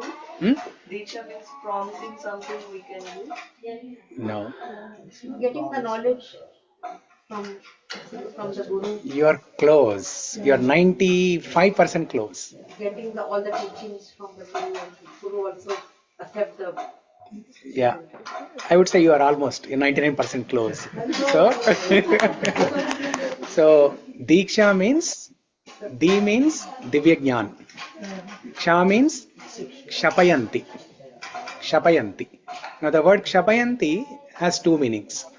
One is, so at a high level, Diksha means that person who gives you transcendental knowledge. Okay? Diksha. It's referred to the person who is giving you the knowledge. Yeah. It's not accepting that person. I mean, you are receiving Diksha, that means you are receiving transcendental knowledge. He is giving Diksha, you are receiving Diksha. So, transcendental knowledge. Transcendental knowledge. Not give and take. Huh? It's like you give me Diksha, I'll give you Diksha. I will accept your Diksha. So, at a high level, simply means to receive transcendental knowledge from spiritual master. Okay? But if you go more detail, Di means Divya-jñān, Ksha means Kshapayanti. Divya-jñān Kshapayanti iti Diksha. Now, what is the meaning of this word? Kshapayanti. Kshapayanti means to explain. To explain Divya-jñāna. That is one meaning. Another meaning of Kshapayanti is to destroy. To destroy. Now, what is getting destroyed here? In the part of Diksha, what is getting destroyed? Ignorance. Our avidya is getting destroyed. When the Guru is giving transcendental knowledge, our avidya is getting destroyed. And also, what else is getting destroyed? When avidya is destroyed, everything is destroyed. Yeah. The materialistic attachment. Yeah, that is also part of avidya. Identity. That's part of that. That's all. That's the false ego is also destroyed. Destroyed means it doesn't happen immediately. As soon as you receive Diksha, your false ego is destroyed like that. Yes. The sinful reactions, they are destroyed. Okay? Because when you receive Diksha, the spiritual master takes your karma. And it is kept on hold, by the way. Okay? He takes karma means not forever. It is kept on hold. After receiving Diksha, if you violate Guru's instructions, then the karma will be given to you. The karma will be given to you. Not only to you, but it affects the Guru also. It affects Guru also. Okay? So, in our Guru Vandanam. What is Guru Vandanam?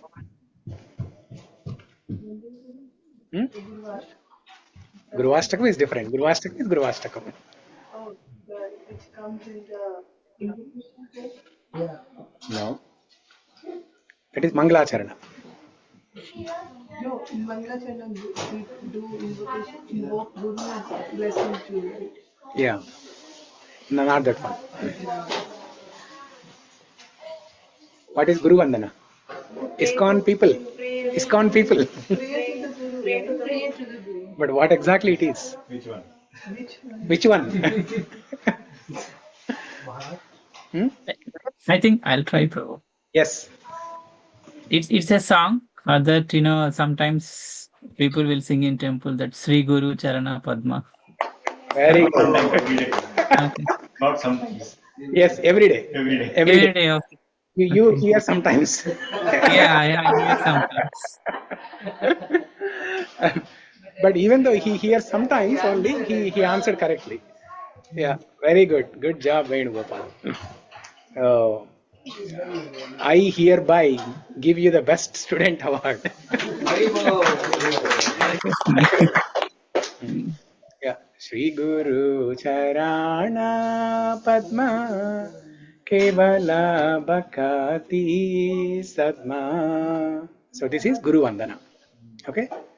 So there is a line in Guru Vandana. Divya-jñān hriday prakashito. Divya-jñān hriday prakashito. The Guru will illuminate our heart with transcendental knowledge. Divya-jñān hriday prakashito. Guru will give the knowledge with which our heart will be illuminated. That means all our anarthas will be destroyed and our heart will illuminate. So after you sing that Guru Vandana, you check if there's a light coming. If there's a light coming. So Prabhupada himself accepted a Guru. What to speak of Prabhupada? Even Chaitanya Mahaprabhu accepted a Guru, Ishwarapuri. And all the Goswamis that we have heard of, Bhaktivinoda Thakur, Bhaktisiddhanta Saraswati Thakur, they all have accepted Gurus. They all have shown by their own example how to accept a Guru, render seva, ask submissively, and learn spiritual knowledge. Everybody did this. Now why this is so important? Why can't we simply read Bhagavad Gita, or why can't we get this knowledge from Krishna directly? Anyway, Sudhakar says it's between me and God. What's the need of anyone else? So why do we need a Guru? So that we don't speculate, we get the right plan. When we read ourselves, we can make so many inferences from that. But when we hear from a Guru, we get the right knowledge. Yeah. That's why it is important. Okay. And Guru is a representative of Krishna also. Krishna. So Krishna render knowledge through Guru. Yeah. Very good. Last class you mentioned, if you read by yourself, you are not going anywhere. It's guaranteed, you said, right? Not only reading yourself, when you are hearing something and keeping it to yourself. Even from Guru, if you are hearing and you are keeping it to yourself, that is selfish. You have to discuss with everybody. So inspired from this, we took a takeaway and we started discuss as a family, we started discussing in the night for 5-10 minutes, whatever. Oh, you started doing that? Oh, very good. Amazing. Yeah. We are really enjoying it. We look forward to it. Yeah. Amazing. Amazing. I hereby declare you as the second best student. I have to come to best.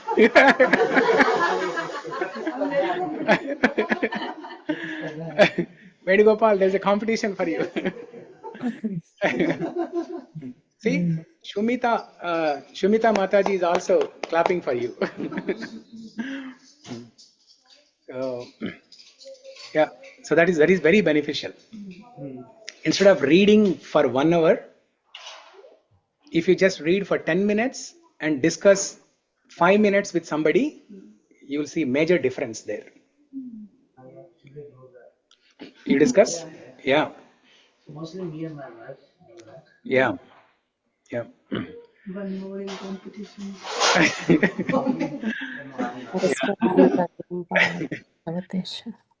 Huh? What's that? Parasparanukadhanam pavanam bhagavatesha. Hey, you are the tougher competition. Now somebody is quoting shlokas. The bar is increasing now. Parasparanukadhanam. Wow, what a great thing. Yeah. That is what I was looking for. Sarita, we have been missing you for a long time. Oh, thank you.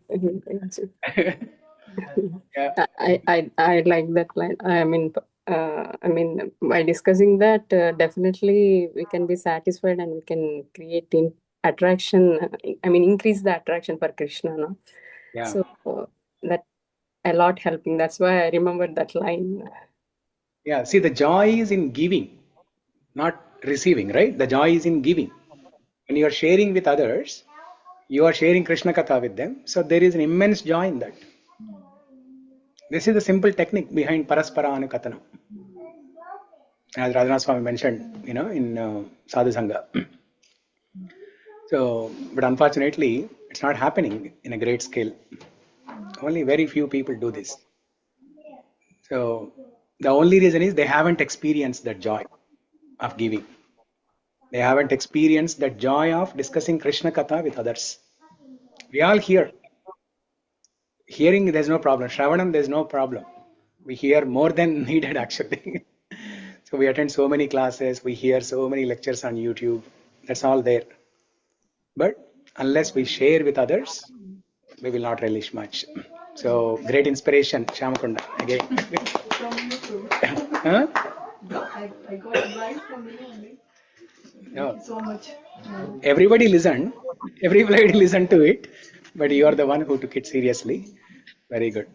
It's for your own benefit, right? So whoever is doing, it's for their own benefit. Yeah. So that is one reason why Guru is needed in life, so that we don't speculate. And also the spiritual knowledge is not like an academic knowledge. You read a textbook and you understand by yourself. It's confidential knowledge. Most confidential knowledge. Krishna tells in 18th chapter, I'm revealing you this confidential knowledge because you are my dear friend and a good devotee. Idam tu te guhyatamam. Krishna tells. Guhya means what? Confidential. Secret. It's a secret. And it can be understood only when it is revealed. Either Krishna has to reveal. In the case of Dhruva, how it happened. How Vishnu, as soon as he touched Dhruva with the shank, all the spiritual knowledge is transferred to him. By the way, that is one of the types of dikshas called sparsha. Sparsha diksha. There is sparsha diksha, vak diksha. What we all receive is vak diksha. Vak diksha means when we sit in front of spiritual master, the Guru gives diksha through words, through mantra, through his words. When the Guru says, on behalf of Srila Prabhupada and all the Vaishnava Parampara, I accept you as my disciple. If you ever see Radhanath Swami Maharaj giving initiation, this is what he will say. On behalf of Srila Prabhupada and all the Gaudiya Vaishnava Parampara, I accept Kunal as my disciple. I accept Krishna as my disciple. Okay, since we are talking about this topic, so by the way, Kunal and Krishna, they are aspiring for Diksha from Radhanath Swami Maharaj. Yeah. They have formally communicated to the temple management. And When is Maharaj coming? he's here in US only. Boston. So will he come here? No. From Boston, he'll go to India for India. And then he'll come back in April. So we will see the ceremony in April. Yeah, I don't know if he'll come to Seattle this time or not, but wherever it happens, they can go there. Yeah. So, that is one reason.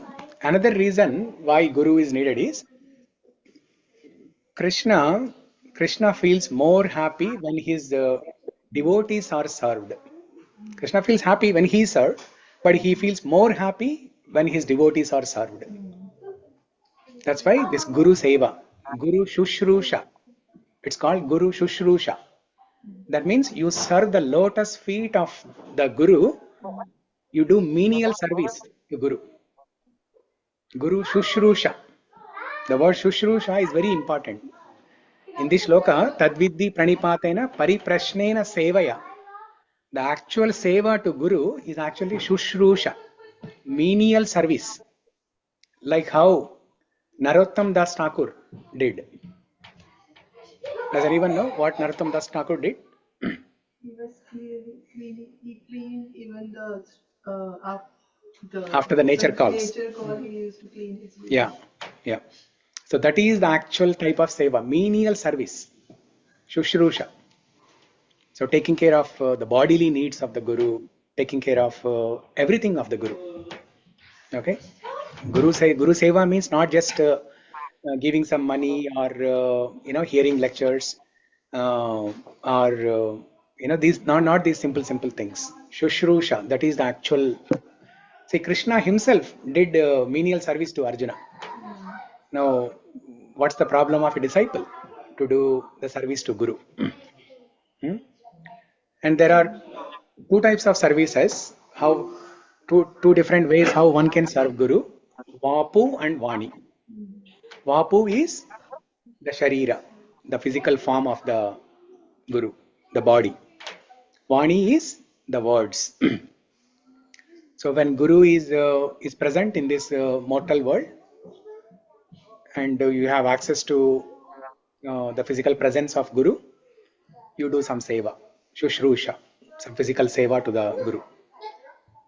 Otherwise, if that is not available, if the access to the physical form of Guru is not available, then you serve Guru through Vani, by hearing his Vani and by following his instructions in our life.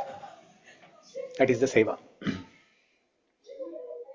So, and when Guru is pleased, only then Krishna is pleased. By Krishna's mercy we get Guru, and by Guru's grace we get Krishna. So this is the loop. Okay. By Krishna's grace, by Krishna's mercy you get Guru, and by Guru's grace you get Krishna. Yeah. So Krishna tells in one of the slokas in Bhagavatam that if somebody says that they are my devotee, I don't consider them as my devotees. But if somebody says they are a devotee of my devotee, then I consider them as my devotee. Yeah. So, ye me bhakta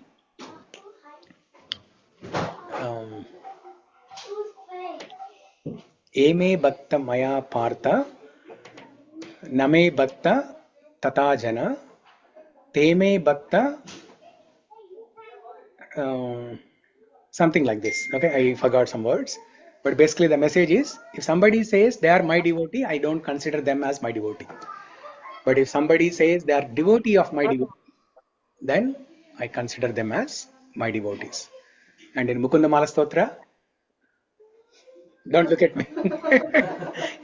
Don't hear also. In Mukunda Mala Stotra, Kulshekara Alvar says, Majjanmana phalamidam madukaita bhare mat prarthaniya madanugraha esha eva vadbhrutya bhrutya paricharaka bhrutya bhrutya bhrutyascha bhrutya mam smaralokanatha. So Kulshekara Alvar uses this servant 7 times. So, Majjanmana phalamidam, my life's purpose, or the perfection of my life is to become servant of the servant of the servant of the Lord. 7 times. So when we say, I am the servant of the Lord, then that's not the right thing to say. So we have to become a servant of Guru and also serve other Vaishnavas. So serving Guru, serving other Vaishnavas by becoming servant of the servant, dasanudasa. Then Krishna will be pleased. So for that reason, Krishna is emphasizing this tadviddhi praṇipātena paripraśnena sevayā. Upadekṣyanti te jñānaṁ, jñāninas tattva-darśinaḥ. And Narada Muni himself, he set an example by his own way of serving those Bhakti Vedantis during Chaturmasya period. Now we are in Chaturmasya period, so we should get remembered of Narada Muni. So during the Chaturmasya period, when the Bhakti Vedantis, they wanted to stay in their home, Narada Muni's mother, she was serving these Bhakti Vedantis. And as a little boy, Narada Muni also, he was helping. He was helping his mother. He was helping. He was serving the Bhakti Vedantis. He used to eat the remnants of the Bhakti Vedantis. So they are like his gurus. Even though Vasudeva is his guru, even though Brahma is his guru, but these are all his different types of gurus. So when he served these gurus, he received the transcendental knowledge. So this concept of serving guru and inquiring submissively is highly important. Okay? Like, suppose in the 424, right? So we need to first accept Guru and you need to serve it and then asking for submission for everything, right? Those are three things we need to do, right? In 434. Not asking for submission. Ask him questions. Yeah. Okay. But how should we ask those questions? Submissively. In a submissive mood. Not in a challenging mode. I get that. Now this aspiring devotees are there, right? So Radhasham is somewhere else, so they cannot serve and they cannot ask questions, or that cycle is not complete, right? Like, because the Guru is somewhere else, he's not in person to us. Yeah. And then we cannot serve him, right? No, you can serve him through Vani, through his words. You can hear his words. Whatever he asks to do, then we can do. See, you can hear his lectures, right? On YouTube, you can hear his lectures. That is his Vani. Then I can accept anyone in the YouTube. So there are so many gurus, right? No. That's why bona fide Guru. The Guru has to come in a disciplic succession, in a Guru Parampara. That is also one of the meaning of the Guru. Like when you're picking Guru, it's a coming out of succession. Yeah.